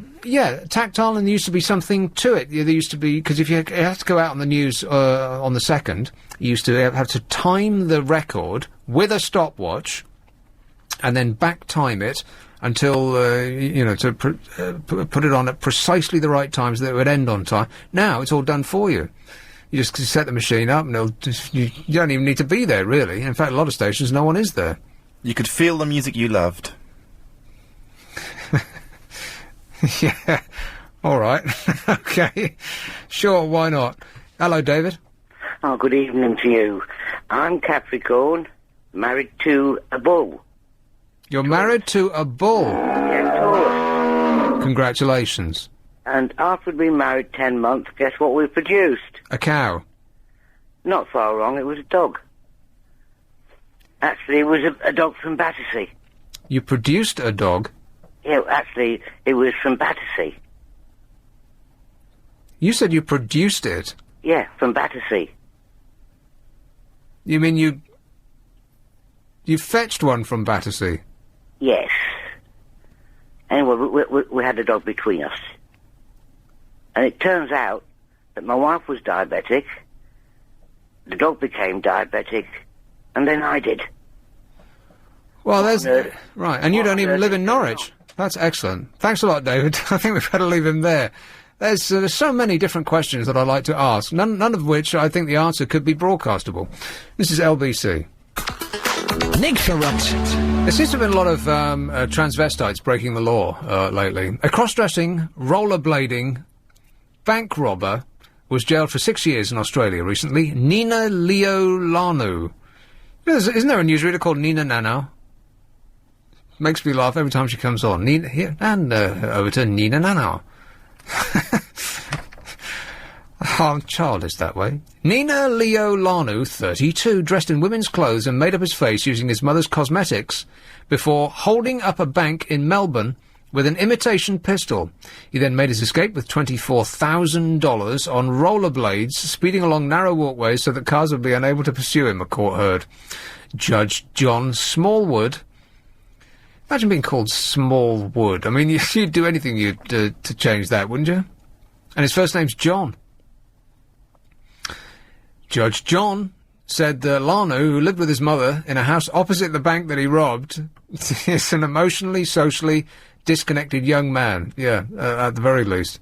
He said the bizarre robbery had been carefully planned, even though Lanu had undermined his female disguise by failing to shave before he robbed the bank where he was also a customer. What an idiot. You also endeavoured to create a set of, quote, fake boobs, said Judge Smallwood. You'd thought about this, planned it out, and planned your escape route. He pleaded guilty to armed robbery, possessing an unregistered firearm, and cultivating cannabis plants. Well, why do you think they call it dope? Hey, Philip. Good evening, Nick. Before I make my main point, the reason I rang in, you were talking about, the records on a radio programme. I used to do a hospital radio show, and I used to play 45s and LPs. Hey! And I actually, before that, I used to go and see a radio show recorded, and they used to have the disc jockey sitting there, or the person presenting, and they had a woman who used to walk across and put the records on for the presenter. When I was in Luxembourg... Oh, right, yes. I did Radio Luxembourg, and the great thing, well, the unfortunate thing about Radio Luxembourg is we actually had to go to Luxembourg to do it. All right. What years were you involved with that, Nick? Oh, God, now you're talking about history, aren't you? Yeah. Because I was an avid listener of Luxembourg, but this was in the late 50s, the time of Barry Aldis and... Yeah, I'm not that old. John Mosquito. I think Barry Aldis was still there when I was there. Oh, is right. that possible? No, it can't be. He stayed he was there for quite a number of years, wasn't he? I used to go to the English studio upstairs and pick the top 40. Oh, wow. Top 40 singles and hand them to the engineer, and I said, right, play them. Yes. I just used to be on the phone to America for the next 3 hours as he played the singles. That was my show. There's a lot of history behind that place.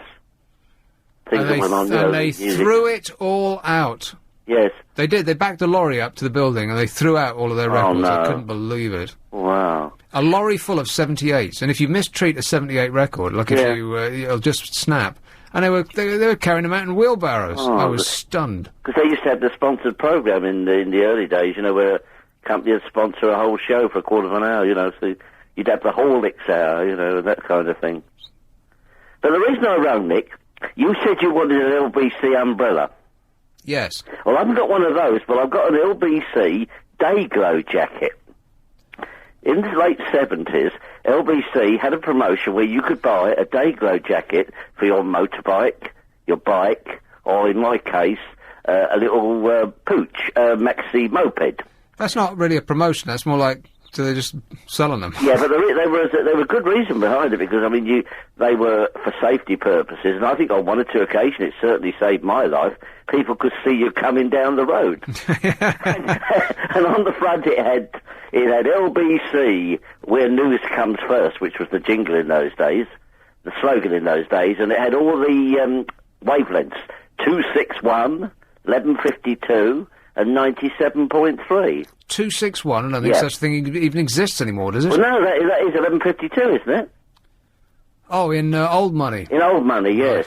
I've no idea. Yes, and it was great, as I say. People say, they say, oh, look, here he comes, and you know, you felt confident because you knew that the other people on the road could see you. Well, I'm sure everyone was glad to see you coming. Yeah. You mentioned about Norwich. I hope that the DAB, whether we're not going to be up in Norwich, otherwise you're going to have a lot of people phoning in to you. Well, no, I was just curious. I didn't say that. It's this... It's the Tricia show. Their local that come from Norwich. Oh, blimey. Well, to explain... you know, I thought that Tricia was bad, and then this other guy came on. What's he called? Kyle... Jeremy something. Kyle something or other? Yes. Struth. It just gets... I mean, is there a show on television worse than that guy? I don't think so. He is painful. I know you're into music, Nick. I went down today. There's a shop in Croydon, famous second-hand record shop, that is closing down. They're getting rid of all their stock.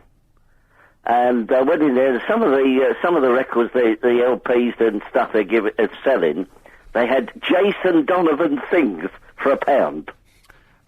Too expensive, in my opinion.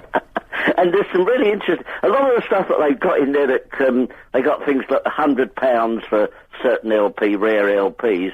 Those they're not reducing.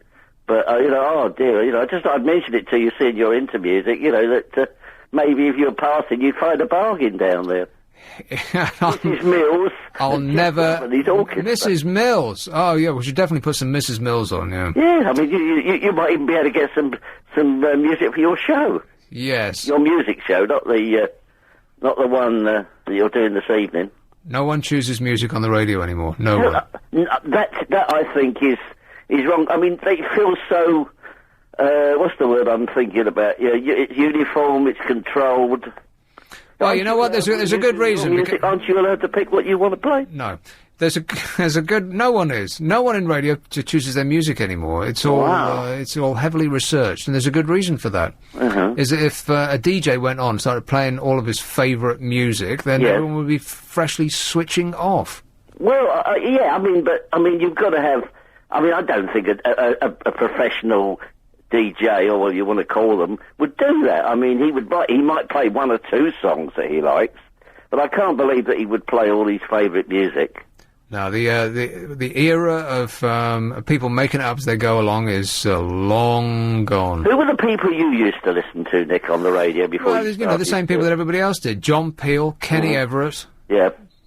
Roger I remember Scott. Kenny Everett when he was on the Pirates, and funny enough, his co-presenter.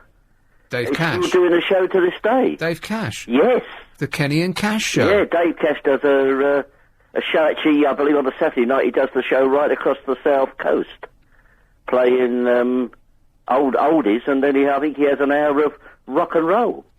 DJs, they don't die, they just go to... local radio. Gold stations. Yes. Yeah.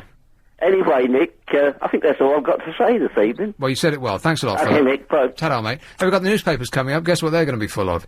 I mean, how many pages are past the front page do you think... I wonder if the People has got gloom on the front page, or whether they've got boobs. Boobs or gloom? What's the bet? The Peephole. News of the World? Well, we know what they've got. If it's not the current bearded crisis, it'll be the P word. The news of the world. So the peephole. What are the Star? What's the Sunday Star thing? What are they called? Come on, boys. Is there one?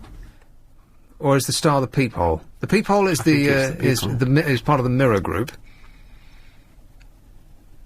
We don't get the sport, do we? The Sunday sport.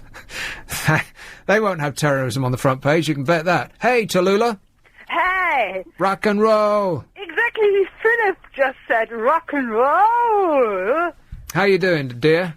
I'm doing rock and roll! Somebody on the Big Quiz said yesterday, I think it was yesterday, he said, oh, you answered the question. Well done, rock and roll. And I thought, no, you should say rock and roll. And this woman knows what she's speaking about. She's part of rock royalty. Well, yeah. And not a day goes by in the past month that I haven't played something from your family. One of the Schenker brothers. Rock and roll. There you go. And do you get any money from this? Well, you mean my brothers are tight? No, I don't get any money. You get no money? Well, they must be millionaires by now, right? They are, but they're very tight. It's war zone in the moment anyway. Well, how do you mean? Well, I mentioned it before that they stole an idea from me, and I'm very annoyed about this because they're very tight, and it would be very easy, but they just don't care. And I hope that time is on my side. But why are you saying ta-da? What do you mean? Why do you say ta-da? Because it sounds a very old word. Most of the words that we use are very old. But I think you... why do you say ta-ra? When did you decide to use it for your in connection with yourself? I don't know. I've never really gave it much thought. But it's in connection with you. It's already a sort of what's it called, catchphrase, isn't it? Is it? Yeah. I wasn't even aware that I actually said that. Ta-ra? Tatar, perhaps. Ta-ta. Is it ta-ta? And I don't even know what it's short for. What's Tatar short for? Somebody will know. And you'd have to go back a long time to figure it out. Tatar. What's that short for? That's what you're saying, isn't it? But Tarar is also appropriate, but I prefer to stick a T in the middle of it. That's what you do, exactly. Yeah. That's your catchphrase, isn't it? Is it? I wasn't aware I said it that much. Oh, you do? You're not aware of that. You should have a budgie, because then you would find out what to say all the time, because a budgie would pick it up. Yeah, and keep saying it over and over and over again. Exactly. So, what's your week been like? Oh, it goes uphill, I have to say. Uphill? Yeah. Oh, no. You know, there are good times, bad times, and the ugly times, and the moment it's getting better. So, you've gone through ugly, and you're on the way to good. Yeah, because don't you have those times when you think life is testing me because everything gets thrown in front of you? Testing? Well, yeah, that's a good way of putting it. Testing me, yeah. Oh, yeah. So there's a lot of... There's another phrase that I could use, you know, in private, but not on the air, yeah. But from your Luxembourg times, do you know honeybee? What's that from mean? Mulhouse? Huh? Do you know honeybee from Mulhouse? What? I don't know what that means. It's a person. A person? I've never heard of them. No, that's... Mind you, but, you know, they could have been calling me every night and I wouldn't remember. I remember nothing. That's fine as well.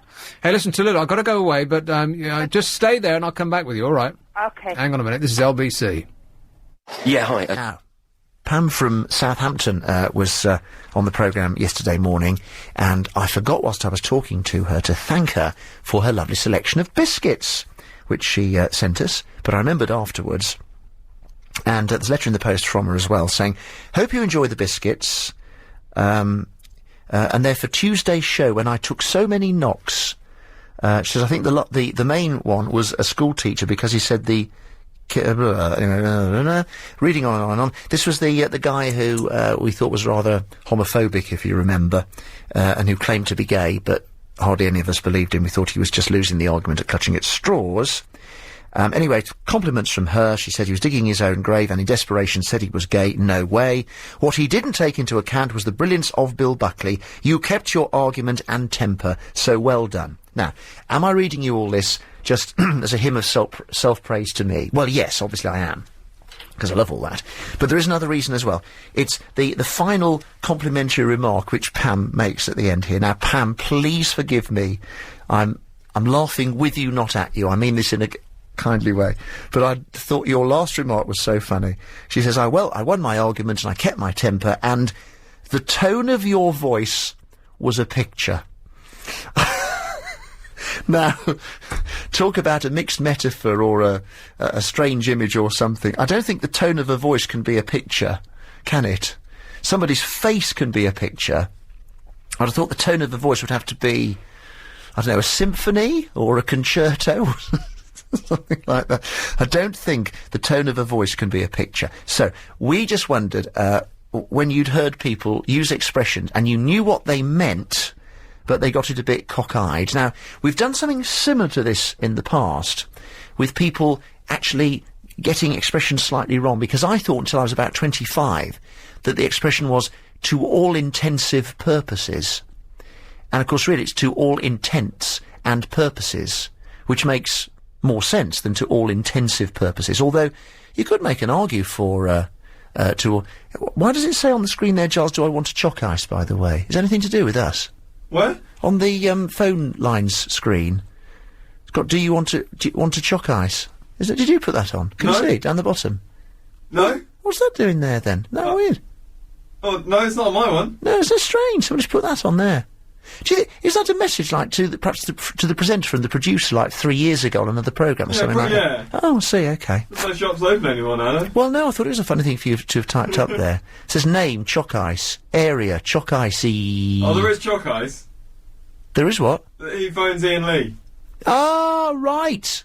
So it's a leftover message to or from an Ian Lee caller? Yes. How very strange. Thank you. Thank you. I should have known that. That must have been one that I haven't heard. Must have been not paying attention when he was on. So, yeah, we've done this thing a bit similar before, where, you know, I thought it was to all intensive purposes, and it's to all intents and purposes. And people often say, she did it off her own back, which is the most peculiar thing to say. What they mean is she did it off her own bat. Didn't borrow anybody else's bat to do it with. But this is a bit different. This is where you just kind of transplanted the expression to slightly the wrong place, as Pam has done here. So do you have anything along those lines? It would be lovely to hear from you if you do. Anything like the tone of your voice was a picture. And I do mean it kindly, Pam. 0870 90 90 973. Texts 84850. Emails bill@lbc.co.uk. I already have a couple of entries to our headline competition here, and I thought there might be some rather silly ones. Like Emma in Lee Green says, "Ooh, it's a smelly penis." Yeah, that's really clever, Emma. You've really put a lot of work into that. How did that take you over a minute to come up with? And George in Hampton with "Big tit stinks." Just brilliant poetry. If anybody can do a little better than that, we'd love to hear from you. Driving up a narrow... Nick Abbott.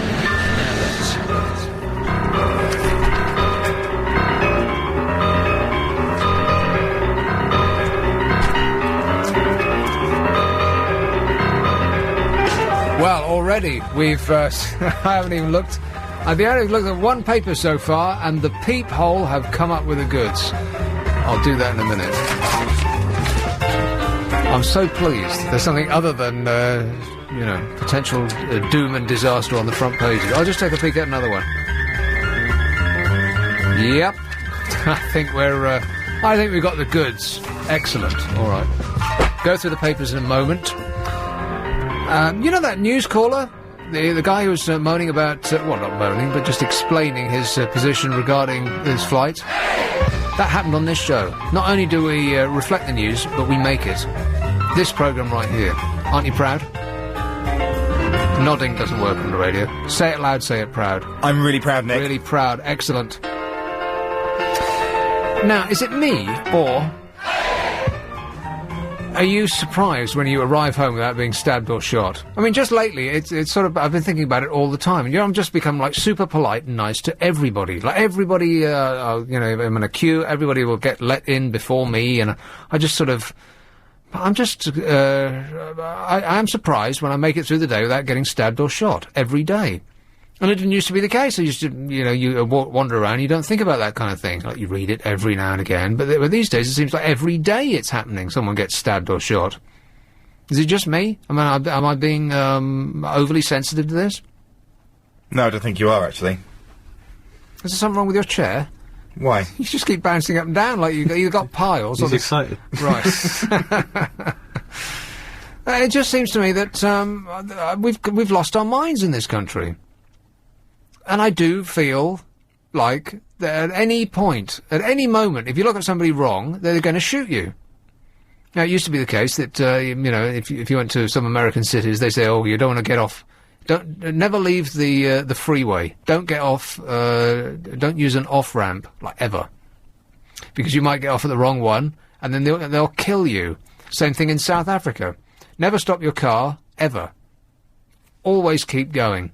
But now it seems to be, it's caught up here. And people have just gone mad. It seems that we were a silly country, and now we're an insane country. Is it just me, or have you got the feeling that just lately you are kind of worried about being killed the moment you leave your house? I blame the media. So it is just me? A little bit. Is that a yes? Yes. Hey, Robert. Oh, punch pressing and pressing and pressing. No? No, it isn't me. That I mean, like I've tried it. You've got soft. cold I've hands. tried it. No, I don't. You I've tried complaining it hard before. and.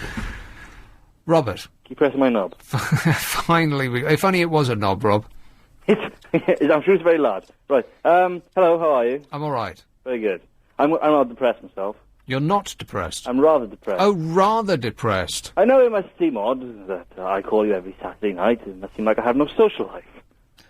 Far be it. I'm not at university at the moment. But tonight I thought, for the first time in about 12 weeks, I was actually going to go out. It fell through. It fell through. Oh, no! So, I'm here phoning you again. Well, what were you going to do? I was going to get very drunk. And enjoy myself in a really tacky nightclub in Swansea. Called? Barron's. Right, is that the sort of place you get shot and stabbed? Yes, actually. Right. I walked in there once, I got searched immediately. But me, a lovely, polite-looking Christian boy, they took me away and started searching me and my friends, and it was really embarrassing. Searching for what? Drugs, I presume, but they thought we thought we stuck out because the average age of the people that night were about 50. Who you like going there because they played really tacky music. 50? 50, yes. It was on a Saturday night. It would be party night. Old cheesy anthems or 80s stuff. I like that. I could drink and dance there. Anything in the charts today, I haven't got a clue. But tell me 20 years ago, I'll be fine. Do people in Swansea really go out to clubs when they're 50 years old? Yes, there are plenty of places. I'm sure there's places in anywhere. Yeah. I don't know. Can anybody think of a club in London where you'd actually get past the door if you were 50 years old? Flares. And you weren't the drug dealer of the night? Flares is a national club for the over 50s. The what? Flares. Spell it. Flares in the trousers. Flares? Yeah. I'd never heard of it. You don't have them in London. The big 70s. What about Reflex, the 80s club? Yeah, but these are kids going and dressing up in fashions of old. These aren't for people who actually experienced it first time around, are they? Yeah, you go to the Flares, the 70s club. You go there any night, and yes. And whoever the age of 50 wants to go to a club anyway. I mean, the music's too loud, and you can't sit down, and you just want to, and it's too late. You'd be surprised, and they're randy and horrible, and saggy arms and things, all coming near you. It's like something from the pit coming towards you. It's like, stay away. Right. But, there's always some characters in these places. So you were never tempted, eh? Never tempted? No, not personally, no. Right. Ooh. Well, it sounds like you had a lucky escape. Well, no, it's almost 6 in the morning now, and I've only ever done that once. See, who at the age of 50 can stay... People at 50 years old get up at 6 in the morning. They can't stay up overnight till 6 in the morning.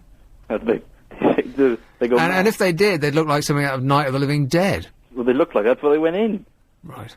Anyway, so come September, my social life will be back. Because you're going to be back to being a student again. Yes. And of course, the most important thing about being a student is not learning. No one becomes a student to learn. You go there for the social life. I've been off since May, and I've done the exact... Now it's grinding me down. I'm doing the exact same thing day in, day out, and it's just killing me. Which is what? Nothing. Nothing. Going on the internet all day. And there's only like 3 websites you ever go on, so that gets boring. And then they don't update, then you just flick through the TV. There's nothing on the TV. Nothing ever on the radio, just don't bother with that. So you just think, oh, I've got the mountain for a walk. You're one of these people that gets bored by doing nothing. I don't relate to that at all. I love doing nothing. I did nothing for 3 years, and I don't believe I've ever been so happy. Yeah, but I'm broke in the meantime. I mean, you can't get... they won't employ students now. Who won't? Because they go away. So they don't employ them over the summer. So we're all broke, and, it's embarrassing and awful. They won't employ students? No. A friend of mine applied for a major fast food company, and they rejected him. Well, yeah, because... I mean, not for proper jobs. Students can't get proper jobs in their holidays. You've got to go work in a bar or stack shelves or something like that. You know, these fast food places take people on and sack them like nothing, but they wouldn't take him on. Right. Oh, fast food. I thought you said pharmaceutical. No. Fast food. Yes. Right. Overqualified, probably. Well, I doubt he does media studies, so I doubt it. Insufficient acne? He's rather ugly. That helps. Well, it should have been a shoo-in. I know. Anyway, it's been on for a couple of months now. I think I should be your first call to talk about Big Brother. I cannot believe, by the way, the lack of calls about... I mean, I know I haven't been punting for them, but this programme is watched by... The majority of the viewing audience at any one time is watching Big Brother. It takes up pages and pages of your popular newspapers, and no one seems to be interested in it. And the only reason that I started watching this programme was because somebody called in and said, you better. And I've never watched it before, and now I'm hooked. Threatening you. They pretty much were. They were saying that everyone's going to be calling about it, and I thought, oh, yeah, right enough, they will be. And they haven't. Well, let me tell you, Phil, that comes to January, Celebrity Big Brother comes on. Now if you think this is okay, that's hilarious. Well, I've never seen it, but now that I'm hooked on this, it's like, you know what, the drug czar, do we still have a drug czar? No. What happened to him? He resigned because he didn't like the way the government was treating cannabis. Right. Well, if we did have a drug czar, he would be saying something like, marijuana is a gateway drug and it leads to people injecting heroin into their ear within 6 weeks of you trying the marijuana. And you know what? Big Brother is exactly the same. Now, every Big Brother type program that comes on, I'm glued to it. I'm hooked. Well, stick with Big Brother. The rest of them are pretty awful. I read today that they're going to have another interim Big Brother almost the moment that this one finishes. On Channel 4? Yes, they're going to have a thing that lasts for 2 weeks that's a Big Brother but shorter. Oh, it's probably just a reality show and the press are overblowing it. No, they're saying that they're going to be people living in a house, like Big Brother, filmed 24 hours a day, for 2 weeks. Why 2 weeks? That seems bizarre. They must be doing something different. Must be something unusual, like they removed all their senses so they can't see or hear or do anything for 2 weeks. Now, that's a good idea. But this is stunning. This is... can anybody think of a programme that's on Channel 4 that's not Big Brother? Countdown. Countdown. Right. Channel 4 used to be good. Countdown has never been good. No, not Countdown, that's for the people who are almost dead. But Channel 4 itself, when Big Brother's not on, it's quite good on a Saturday night. They do those list programs, which are endlessly amusing and nostalgic. Yeah, a lot of talking heads, and it's cheap programming that lasts forever. They're supposed to be... Aren't they supposed to be the commercial version of the BBC? They're supposed to be the alternative BBC. They are a public... public broadcasting company. Well, I say they do a better job than the BBC, although they do Big Brother and stuff. What the BBC doing? How that bloody Maria programme Andrew Lloyd Webber's doing. You're right, there is nothing on TV. The only good things on television are American buy-ins. And you know what? We used to, and I think that we still believe that we have the best television in the world. And if you go to France and Belgium and Germany and Luxembourg and all of those, and Spain, then you might come back with that impression. But if you think about what you actually watch, what the quality programmes on TV are, they're not British anymore. They're all American. We produce rubbish now. There was a big TV sales, you know, where all the TV companies in the world get together and sell each other stuff. And they were saying that all of the rubbish programmes that are really successful, they're all British. X Factor, I guess Big Brother's Dutch originally, isn't it? Yeah. You know, X Factor, Pop Idol, you know, all of those silly reality programs. You know, the dancing show that was on the BBC, this Maria show that they got on now. Basically, everything that's rubbish is British. Everything that's great, all quality programs, which is what we used to pride ourselves on doing, are all American now. The Sopranos, West Wing, 6 Feet Under, Prisoner Escape. What was that program called? Escaping Prisoner. Prison Break. Prison Break. That's I right. didn't watch it. Oh, that was great. I can't get into American programs. I've tried, but don't. Now, what I don't understand about British TV, now that Charles Allen guy resigned from ITV this week. Yeah. Falling down and stuff. Now, they always say, oh, people are deserting us, they're going to digital channels. Well, yes, because there's nothing on BBC One, 2, ITV, and Channel 4. Yeah. Those are the 4 big channels. People, 90% of people will look at those channels first, and if it's something good on, they will stick with it. Then they will go to. Correct. Now, why can't television people see this? Oh, we have to do target programs for the 25-year-olds and all that. Well, I don't watch any of the rubbish. Keep it. They are targeted, yes. Much of the programmes are targeted at the key 16 to 34 demographic, which, as one, are turning their backs on television and going straight to their computers. Yeah, because they're sick. They don't know, you know, employ me. I'll tell you what to put on. I've got a brilliant idea for a programme. Programmes, there's acting. I've not got past they sell by date. They could bring back something like Blind Date, and people like me would watch it again. Blind Date? Yeah. Oh, come on. You know, you have to revamp it a little. I don't know about Cilla Black. I can't stand the woman. But, you know, bring it back with old people. People like watching that. They're saying, oh. That was the silliest programme in the world. Are you joking? Blind Date? I made a bad example. I'm thinking of the Generation Game with Michael Barrymore. That would be ideal. What about Brucey? Michael Barrymore didn't do the Generation Game, did he? No, but he was thought of when Brucey left first time, I heard the other day. But they got Larry Grayson. Michael Barrymore was a bit too young at the time. And they also thought about Frankie Howard. But Larry Grayson was a surprise. But, no, I think my Generation Game with Michael Barrymore now will be, he's redeemed himself slightly. Something that's actually been written, rather than just filling a house with people or filling a studio with people and just pointing a camera at them and hoping for the best, which seems to be all television is now. So, exactly. It's embarrassing. Who do you want to win Big Brother? Well, everybody wants Pete to win Big Brother. No, I don't think they do. I want either Glyn or Ashley. Well, you only want Glyn. No, I'm not that fickle. I'm not fickle like that. Can you bring my headphones back? I can't hear anything. Hello? Hang on a minute. Oh, I'll hang on, Rob. This is LBC. You've cut my headphones off, boys. I can't hear a single thing. I'm swearing. Hey! I can't hear a thing, guys. The 2 Robbies have come national. There. Hello. You back? I am back now. I'm back with sound now. What the hell was that? You cut my headphones off. He could have been saying it, and you've done it again. There's no problems here. Don't worry. Everything is under control. Listen, Rob, I'm being told that we have a break. That I didn't think it was so important that you actually cut my headphones off so I couldn't hear what was going on. But, okay. The next point is going to cut my mic off, and after that they're going to come in here and stab me. So I better go for a break now. But thanks a lot, Rob. Bye-bye. Ta-ta. Hello, I'm Jim Dave. Right, I am on. I can't hear myself, but I'll just carry on regardless. Here's one in Hampstead.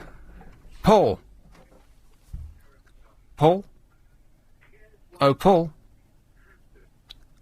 Let's try, Mickey on the M25. Hey, Mickey, you're so fine, you blow my mind. Hey, Mickey. That's very kind of you. How are you? I'm alright, mate. Good. Yeah, just trundling along at a very slow speed at the moment. The television thing that annoys me at the moment is, the Big Brother thing. I try and pretend every year that I'm going to get involved and get very deeply involved and watch it. But the annoying thing about television at the moment, for me, is that on almost every channel is guilty of this. Are the top 100 best things in the world ever, or what's recently become more fashionable is how a program was made, the classic programs, and where the people went off who did them. channel the money into some new programmes, some new talent, you know. I mean, all these programmes have the same people in them. Every drama has the same sort of 5 or 6 people in them. And it happens again and again and again. You just think, where's the fresh talent? Where's the fresh writing? Where's the new ideas? Well, you know what? You know why they do it? It's because it's cheap. And easy. I love these programmes that say, right, we're going to talk about now, tonight's programme is about what life was like in 1960. And they get people who are 20 years old. I mean, how the hell do they know? Well, this is. I mean, some people seem to have made a living out of being on, because I hadn't seen them before. I mean, some people are comedians, some people, you know, seem to be an expert on everything. But some people purely do that and nothing else, and seem to sort of, you know, crack fun at some 80s songs or something and say, wasn't that funny? Well, not as funny as making a living out of just making comments about other people's work. Yeah, and you only, it seems like you only see these people on these programmes, because I don't know who, you know what, I feel like, I feel like I'm becoming my dad now, because I don't know who anybody is. I mean, I was going to say about the last caller, or the one before, he made quite a few faux pas in my book. One of them was clubbing at 50. I'm 35, and I wouldn't dream of going clubbing. Yeah, you know what, I've been, but I felt very awkward, let's put it that way. There was a time in my life when I was, like, in my 20s, when I had to go out, like, 3 times a week. Otherwise, I felt that, you know, life wasn't worth living. Yeah. But now, I can't conceive of going out anymore. I never want to leave the flat. Well, yeah, I agree. I forgot my train of thought now. I was going to slag him off something else as well. I can't remember what it was. But yeah, I mean, that's not what I rang up about, I don't think. What I was going to ring up about was, do you have something in your, I'm a Leo, by the way, I don't know if this is relevant, but do you ever have something in your life that you can fall back on? Something that you're so, that gets you so excited, that it's so brilliant, that you can always get excited about it, as excited as you were when you were a child about something? I was just wondering if everyone had something like that, or if it was just me. Pizza, really, and you can get really, really excited about that and just lose yourself in it, yeah? Not just any old pizza, but pizza that, like homemade pizza. Right, your homemade pizza. Yeah, exactly. Sounds good. Mine's eggs. Eggs? Eggs? I know, it sounds pretty basic, but every one I get very excited about, and I really, really enjoy the taste. It's brilliant. Well, how do you have them? A variety of different ways. My favourite would probably be boiled, or, you know, hard-boiled, soft-boiled, whichever you like. Nicky, I guess it's nice to have something so simple and cheap can really improve your life to that extent, but that just seems a bit, I don't know, what's the word? Weird. I suppose to the outsider's point of view, it could seem a little odd, but I always think, well, I've got that, and that's quite nice. I mean, champagne, perhaps. Like, champagne will cheer me up. Yeah. Margarita, that'll do it. It's kind of created to... In fact, booze in general. Yeah. Apart from cider, maybe. No, I've always... Oh, you like cider, I know. See, I'm really irritated about this because, like I said last week, for my entire life, people would look down the nose at me and like I was some sort of... Like I came from Norwich, they would be thinking. I would order cider. I used to have to get that every time. So, what are you drinking, mate? And I'll have a pint of cider, please. Cider? Send him to the back room, he's drinking cider. Yeah. Yeah, there is that. But, you know, the thing is, with eggs, you're never going to find that. You're never going to see people looking down their nose at you. Have I sold it to you? Not really. Yeah, I like an egg every now and again, but it doesn't, I don't think I get the same amount of pleasure. So it's not the shape of it, it's not the caressing it, it's the actual... It's the whole works. Right.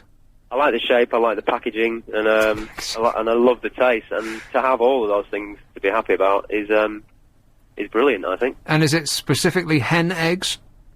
No, I've tried a variety of eggs, and they're all quite nice, really. Duck is a bit rich. Ostrich egg was nice. Ostrich? You're kidding. Yolk's, the yolk's very rich, so you can't have too many, but it's still very nice. You have to be in the right mood, I suppose. You've eaten ostrich eggs? Yeah, ostrich egg just tastes exactly like chicken egg on a larger scale. On a massive scale, yeah. How did you cook it? I made the mistake of frying it over a period of about 20 minutes in a massive frying pan, and it was quite hard to eat after that. But I think the trick is to just scramble it, really. And where did you get an ostrich egg? It was from a farmer's market, I think. That's another one of my gripes, if you want, if I could continue, is that I keep a couple of chickens now because of my addiction, and if you like, and that's not enough for my consumption because I go through quite a lot. It's so like you grow your own, yeah. Yeah, it's that same kind of thing. But obviously, I need to go around a few farm shops and find true free-range eggs, which is quite tricky. I don't know if you've ever tried, because the guidelines on free-range aren't. They're very vague, which means that the chickens should, have access to outdoors. But if you've got 6,000 and a door open, obviously 90% of them can't get out. So I'd like them to be able to run around. What? No, wait a minute. I thought because I buy free-range organic. And I just assumed that they were leading happy lives, and they just sort of wandered thither and yon, and had a clucking good time. They run around to their heart's content, and they're very happy chickens, and they're the freest range chickens you can have. But free range, it really doesn't mean anything on the scale of the way they market the eggs and the way that the eggs are produced. It just means I'm not happy buying eggs that are free range. Basically, let's put it that way. So I trawled the farm and shops to try and find true, I could see the chickens running around and I could get the eggs. But I'm shocked that 9 out of 10 farm shops that go around also sell battery eggs, not just, these ones that I'm talking about now. Well, listen, where do you think they come from? Farms. Oh, of course, yeah, but farm shops sort of sell themselves with this natural produce, in-season produce, and have a sort of wholesome sort of ideal. And they do sell their own eggs, and obviously the demand is a bit more. I always felt that at the very least, they'd be doing barn eggs. Well, barn eggs doesn't actually mean anything, but free range, so that at least the chickens aren't actually literally caged up. But they do sell, because there's codes on all the eggs. And I always felt that farmers' markets were a gigantic rip-off. Yeah, I think they are, because a lot of, it transpires a lot of the goods they get that aren't in season, they're literally just getting from either Tesco's or a big wholesaler anyway, so you're just paying over the odds to think that you're going somewhere that's quite nice, local and fresh. And the worst is the French farmers' markets. Right, I've not experienced those. What's the deal? Yeah, about every month around my way and all over the place, they'll have a French market. Oh, French in this country? Yeah, exactly. Right. And they'll all be French, right enough. I'm guessing they all live here. And as they're selling French bread. And you know what? It's not French bread. I bought, at the end of the day, I bought like 5 baguettes. And I was a bit suspicious because a French baguette looks slightly different to those fat things that you get in British supermarkets. Yeah, they're thin, long, yeah. Yeah, and I thought, you know what, that looks like they got it from Sainsbury's. And I took it home, and I bit into it, and you know what, that's exactly what they did. They bought it from Sainsbury's, and then charged twice the price and called it French. So they were selling... They're advertising in the back of the stage for out-of-work actors who can do a French accent. Quite possibly, yeah. Dressing them in stripes, putting onions around the neck, and they're selling escargot, or just the stuff they get, some pâté from Sainsbury's, yeah. So. Yeah, from Le Tesco, yeah. Yeah. So that's the last time I'll be duped. All right, well, listen, anyway, thanks, Mickey. Maybe you should wean yourself off eggs, because I think you're worrying not only me, but everybody else who's listening to this show. That will take away my very soul. Yeah, okay, well, think about it. Will you at least think about it? Whether you want a professional... 3. So there is stuff going on in the newspapers that is not you-know-what. I'll cut to that in a second. First, hello, Paul. Hi there. How are you? I'm not too bad. I've just spent most of the weekend burning my CDs to iTunes. Oh, right. Not burning them, but... Yeah, well, transferring them. Right. I used to be a DJ. Hey. I had back pain for a while. You had back pain for a while? You don't get that, do you? I had back pain carrying all the vinyl around. Oh, you mean a club DJ? A club DJ, that's right. Scratch DJ, hip-hop, house, funk, R&B, soul, jazz, Right. Now, I think the convenience of it is quite amazing that you have on the computers, yeah? But what I do miss? Say what? What I do miss? The smell of it. I miss the smell of it. I do miss. You understand. You understand. Nobody. If I say talk to somebody about the smell, they wouldn't understand. You understand. Did I get that right? It's the smell that you miss? Yep. The gatefolds. You know, you're right. And I miss the size of the artwork. The size of the artwork. How are you going to put? I've put vinyl albums on my wall. You know that. You can't do that with CDs. No, it's the CDs aren't tactile. I mean, even those digipacks that are all paper. You know, it's just not. It's the lyrics it's the lyrics inside that gatefold. It's the imagery. You know. You can put it's literally, in some senses, it is a poster. You know. Well, it's a work of art. A lot of covers are works of art, and if it's 12 by 12, then that's something that's big enough to look at. But if it's just the CD size, then it's a miniature. We can go even smaller, minidisc. How are you going to appreciate an image on a minidisc? You see. And there's a lot of people growing up. A lot of people growing up who've got no experience of actual real LP records and the sleeves that they come in. And I'm glad that I had that. I'm not a Luddite, yeah? I'm not a Luddite, but I do. They missed out. They have seriously missed out. You pull out that vinyl, you blow on it, you know. You read all the details on there. You see how long the tracks are. Yeah, exactly. Now it's all click, click, click, click, click, click, click, click. You know. The romance is gone. I remember going to second-hand record shops, and you roll through, you flick through a million albums. It was slight exaggeration, right? But when you find it, you don't know what it is. That was a buzz, you know? Things have changed. Can I say something? You're saying a lot of things, Paul. Can I say something? Go on, then. Payola. You remember payola? Well, not personally, but I do know what it is, yes. Yeah, it's become playlist. Has become what? Playlist. Payola has become playlist. Yeah. What, in the sense that... yeah. In the sense that, what musicians and, not musicians, sorry, what promoters and distributors used to pay to have their records played, yeah, it still exists.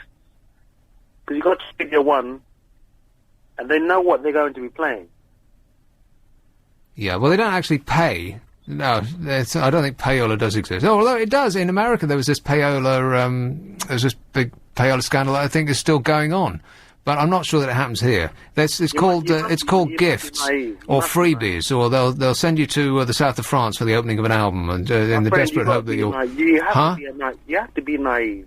You don't think that when we turn on MTV and when we turn on all these music channels, that the rubbish that you see on the screen is not paid for.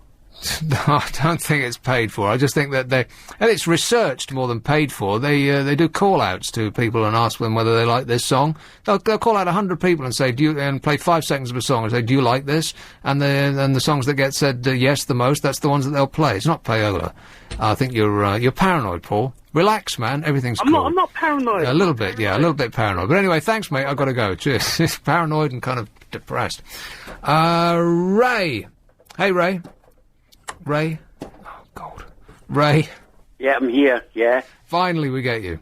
Okay, then, right. Nice to speak to you. So what's up, Ray?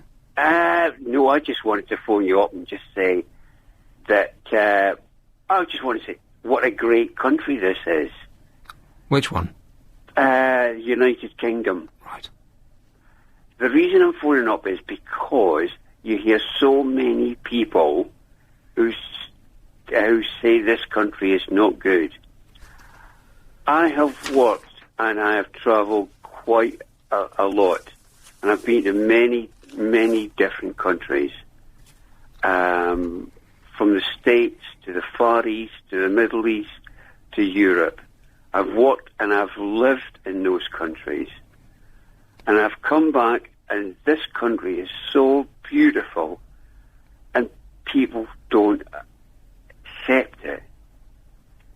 But it's a great country. It's not perfect, but my God, we have got a great country here. Just wanted to say that. Okay, thanks, Ray. There's one of your presenters who has been, say, to France, for example, and they say, "Oh, everything's great in France." Yeah, well, a lot of people do that. You go to Spain and you say everything's great there, and America and so on. And you know what? You know why you say that? It's because you're on holiday while you're there. Yeah, that's well. Some of the people say, but they're not on holiday. They go and live there, and they say, "Oh, isn't it wonderful here, and isn't it wonderful there?"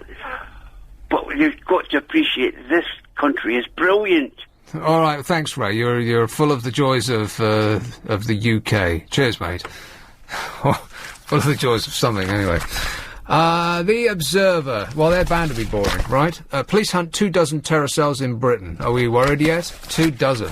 There's 1,000 of them out there, apparently. The Mail. Reed Spin is wrecking terror case. And this is what I thought, because in this country you're not allowed to prejudice a trial, because juries aren't supposed to be intelligent enough to actually make their minds up from the case that's presented to them. In America, it's not that way at all. In America, you can say anything you like, and, all the nighttime talk shows on TV, they do exactly that. Because, if you're smart enough to be on the jury, then surely you're smart enough to try the case as it's presented to you. And in America, they think that you are. In this country, apparently not. How are these people that they've just arrested are ever supposed to get a fair trial? I mean, they're not. Who wants to take a bet that none of the people that they've arrested will actually be tried and convicted? Who wants to take a bet that they'll all be released? Anybody want to take that bet? You boys in there? No. No. Because the success rate just recently of British intelligence is not that great, right? I mean, they're shooting completely innocent guys on the tube, and they're charging into people's houses, and they apparently haven't done anything wrong whatsoever, or nothing they could prove. And now this is being, British intelligence is another tremendous success. And we're thinking, oh yeah, right, prove it. And the story is that Home Secretary John Reid was at the centre of a political storm last night over claims that he may have wrecked the chances of jailing terrorist suspects by saying police had caught the main players in the plot to attack up to 10 aircraft over the Atlantic. In other words, smart lawyers are going to be saying, well, you know what, they can't get a fair trial now because you've already said that they're guilty. And then that'll be it. And then the people that they've arrested will turn round and sue us for compensation. Who wants to bet that that won't happen? Anybody? No? The Times. British Al-Qaeda leader seized. Al-Qaeda leader seized. But see, there again, he's exactly the same as what if I mention his name on the air, he could sue us. Because he won't be able to get a fair trial either. They've got to change that law. I mean, that's just plain daft. Why can't you speak about a trial that's going on? I mean, most of the people that are in a jury anyway, they have to sit and be isolated from the world, right? They go to hotels and they can't watch TV and they can't discuss it with themselves, between each other or their families or... that wasn't my experience. Who said that? Me. Your experience? Yes. Okay, what's your experience? Of being a juror. Yes. No hotels. Just bad food at lunchtime. That was it. And where was this? In London. Where? Isleworth. Isleworth Crown Court? Yes. And what was the case? Am I allowed to say? I don't know, are you? Don't name names, just generally, what was it? Drugs. Ah, drugs. Were you guilty? Not personally, no. Right. Were they guilty? No. That was the judgment. Right, but were they? I'll take that as a yes. I don't think so, in my view. Right. But you didn't get... how much do you get paid for doing this? Oh, there was virtually nothing. It was just expenses for your lunch. That was it. And how long did it last? I was on for 2 weeks, but the trials were only lasting like 2.5 days at a time. So you were there for multiple trials? Mm-hmm.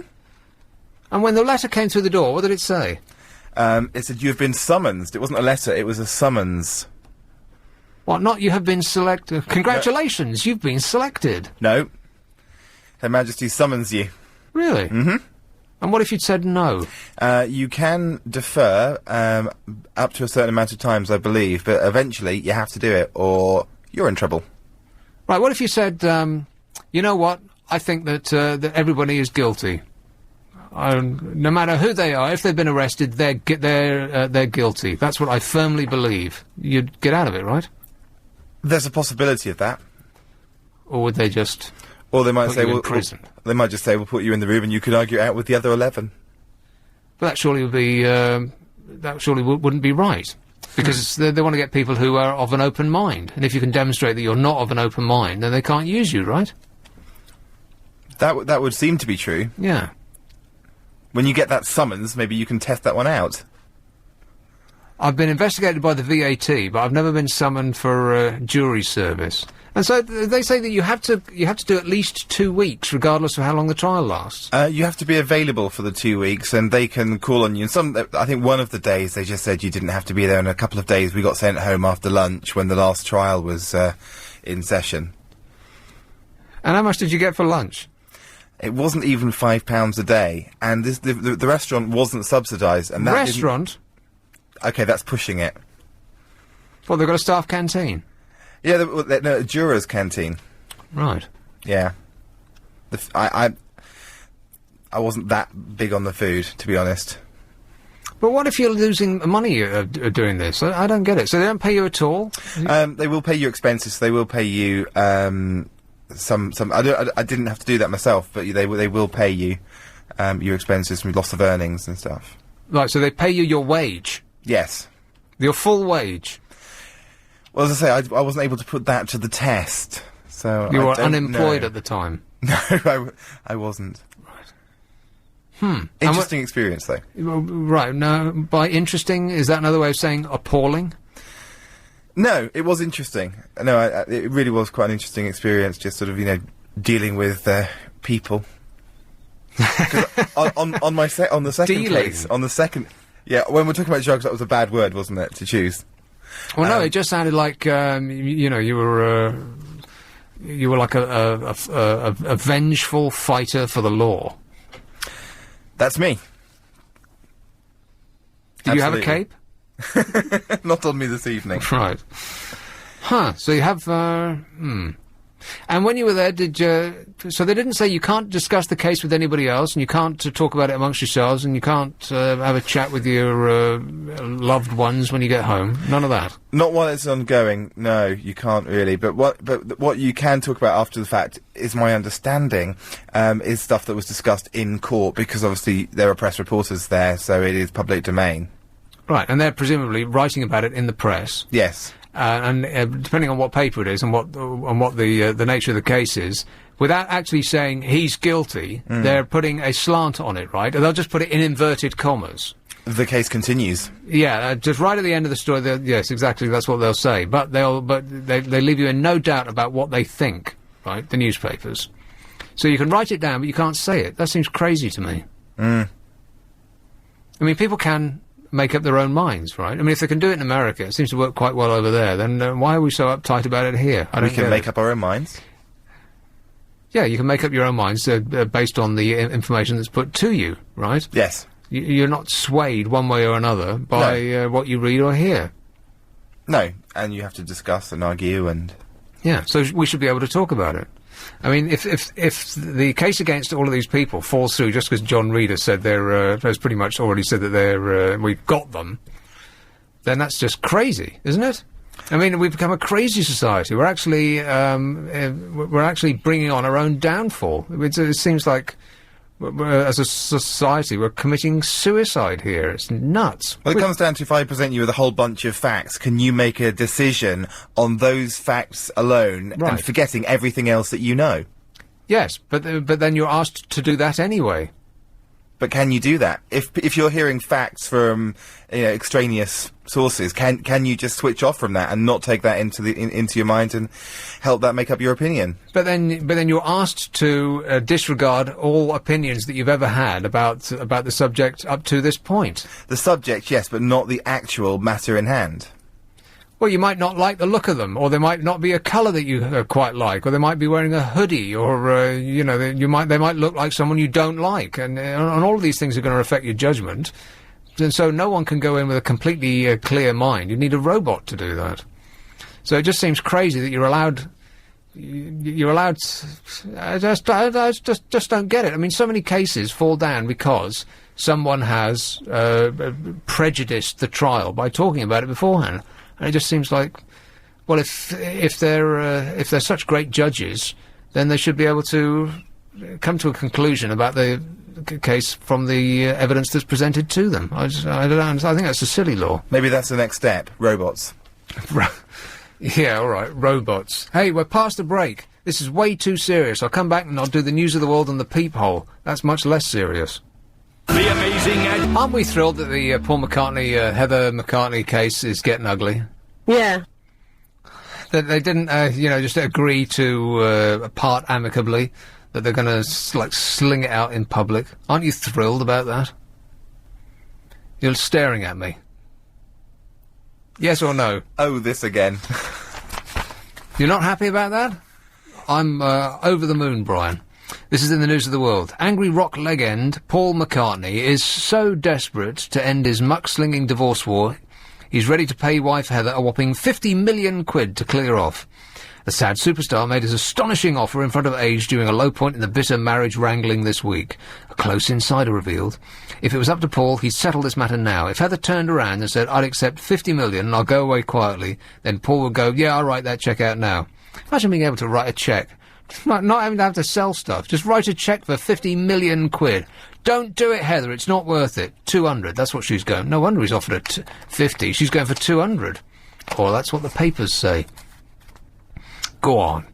I want to see them in court going at each other. And then Paul will come out and then try and do the thumbs up while smiling. Macha. The dramatic escalation of hostilities erupted after Heather found herself locked out of her home in St John's Wood, North London, twice in 1 week. Last night, insiders said Heather feels pop icon Macca feel. When they say insiders, that usually means that they're just making it up, right? They haven't actually talked to anybody at all. It's insiders said. If there's no name there, that means they just made it up. They've gone down to the pub, had a couple of large ones, and they're just, fabricating this stuff. She was humiliated by him freezing their joint bank account, tried to squeeze her into submission by barring her from their homes, and turned into a Jekyll and Hyde character, cynically switching his behaviour in public and in private. And it will run on and on. Let's hope so. The Daily Mail, Sunday Mirror, Nicky and Pete, It's Love, over 3/4 of the front page. The only thing that's not that is terror suspects plan to kill... well, that's just on and on and on and on. Family says he's the one as Grace tries to cheat on Mikey. Are either of you watching this programme? Nope. Neither of you? No. Are you? No, yeah. sir. And the People. BB Pete porn shoot shame. You see, the People is very upset at the very notion that anybody would be enjoying pornography. They're above that sort of thing. Park sex with drag queen. Don't you want to know more? Park sex with drag queen will sicken Nicky. Yikes. There's a picture of it right there that has been censored just a tiny little bit. Drag queen gave Pete sex in the park as we took pics. He said it's okay, I want to be a porn star. We reveal sleazy antics of Big Brother fans' favourite housemate, just as everybody was going to vote in the housemate of the year. And the Star says Blue Peter. And they came up with the goods, the Star. Sex with Nicky seals BB victory. See pages 4, 5, 6 and 7. And there's boobs on page 3 and 4 and 5 and 7 and 9 and 12 and 13 and on 14 there's on average I'd say there's at least 3 boobs on every page of the Sunday Star, so If you can't stand, real life, then I would pick the Star. Blue Peter. That's the headline of the day. Those are your papers, and not as manically depressing as I thought that they were going to be, at least if you pick the ones that are red on the top. Be amazing. Guess how much the most expensive seat in the new Arsenal stadium is going to be for a match? Who did you say you supported again, Alex? Dorchester FC. Right. Dorchester Town FC. Is there actually a club called Dorchester Town FC? Yes. And when was the last time you went? Never. Christmas 98, I think. Right. And did they win? 1-1, I believe. Another exciting match at Dorchester FC.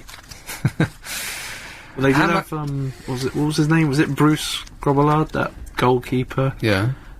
He was playing, that was the other team. Blimey, how the mighty have fallen. Birmingham or something, I think? No idea. You went? Well, a long time ago. How much were the seats? I don't know. A couple of quid. How much do you think the highest price ticket at the new Arsenal, the Emirates Stadium is going to be? Go on, Gary. Man U is 39 quid, right? Chelsea is £60 for the best seats, which will be just hard plastic seats, right? There won't be those executive comfortable seats that you see the posh knobs sitting on. So if it's 60 quid at Chelsea, how much do you think it's going to be at Arsenal for the best seats? £220. Oh, you by saying something that large, of course, you make you just taken away any impact that I'll have with the actual price. Thanks a lot, mate. Here to help. 94 quid. Oh, I was going to say 99. For an hour and a half of what may or may not be entertainment. 94 quid. That's incredible. Each.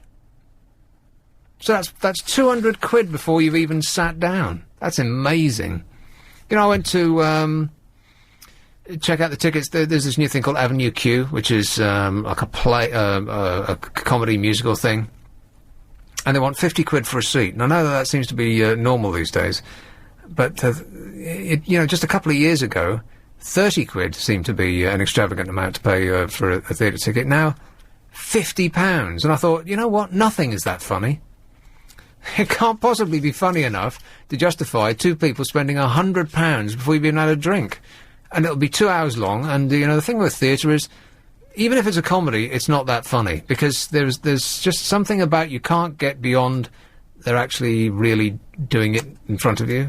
Do you know what I mean? Like, film is more real, whereas in the theatre, they're projecting to the back, and there's just something about it that's intrinsically not funny. You'll go to a comedy, and you'll sit there, stony-faced throughout, and if it had been a sitcom on television, then no great loss, you've just wasted a half an hour of your life. But if you go and spend 100 quid, so it's £100, and then drink will be at least another 10, if you want something to drink in the interval, and then it'll be if you get a cab home. Oh, Struth, we're talking about £10,000 just to go to the theatre, aren't we? And does anybody take cabs anymore? I can't imagine the circumstance in which I would ever get into a black cab. They price themselves totally out of my market. I don't earn that much. I used to take cabs. I used to send the cab receipts to my accountant every year, and it used to be about an inch thick. I used to get in them just because one happened to be passing. Wasn't going anywhere. I just hail one just because. But now, when was the last time you took a cab, boys? This afternoon. Like I say, you're killing me. I'm sorry. This afternoon. Yeah. From where to where? From one side of Kingston to the other. Kingston? Yeah. Right. A black cab? Yeah, it was actually. And how much was that? It was a tenner. See, exactly. Busy traffic. It's like 300 yards, right? They must be paying you a fortune. You can just step into a black cab without worrying about it. I'd walk home. I'm on a night bus now. Not that I ever actually leave the flat to go out these days. I'll take this call right off the board, because we're running out of time, and we haven't got time for, screening. Now, I hit it. There you go. Yes, hello? Hello. I take cabs everywhere, though. Right. The last when I took was today. It's from Walthamstow to Raynham. And how much was that? 40.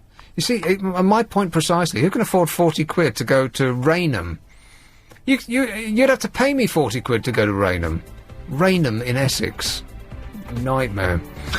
Anyway, hopefully Lucy's going to be back next week. Nope.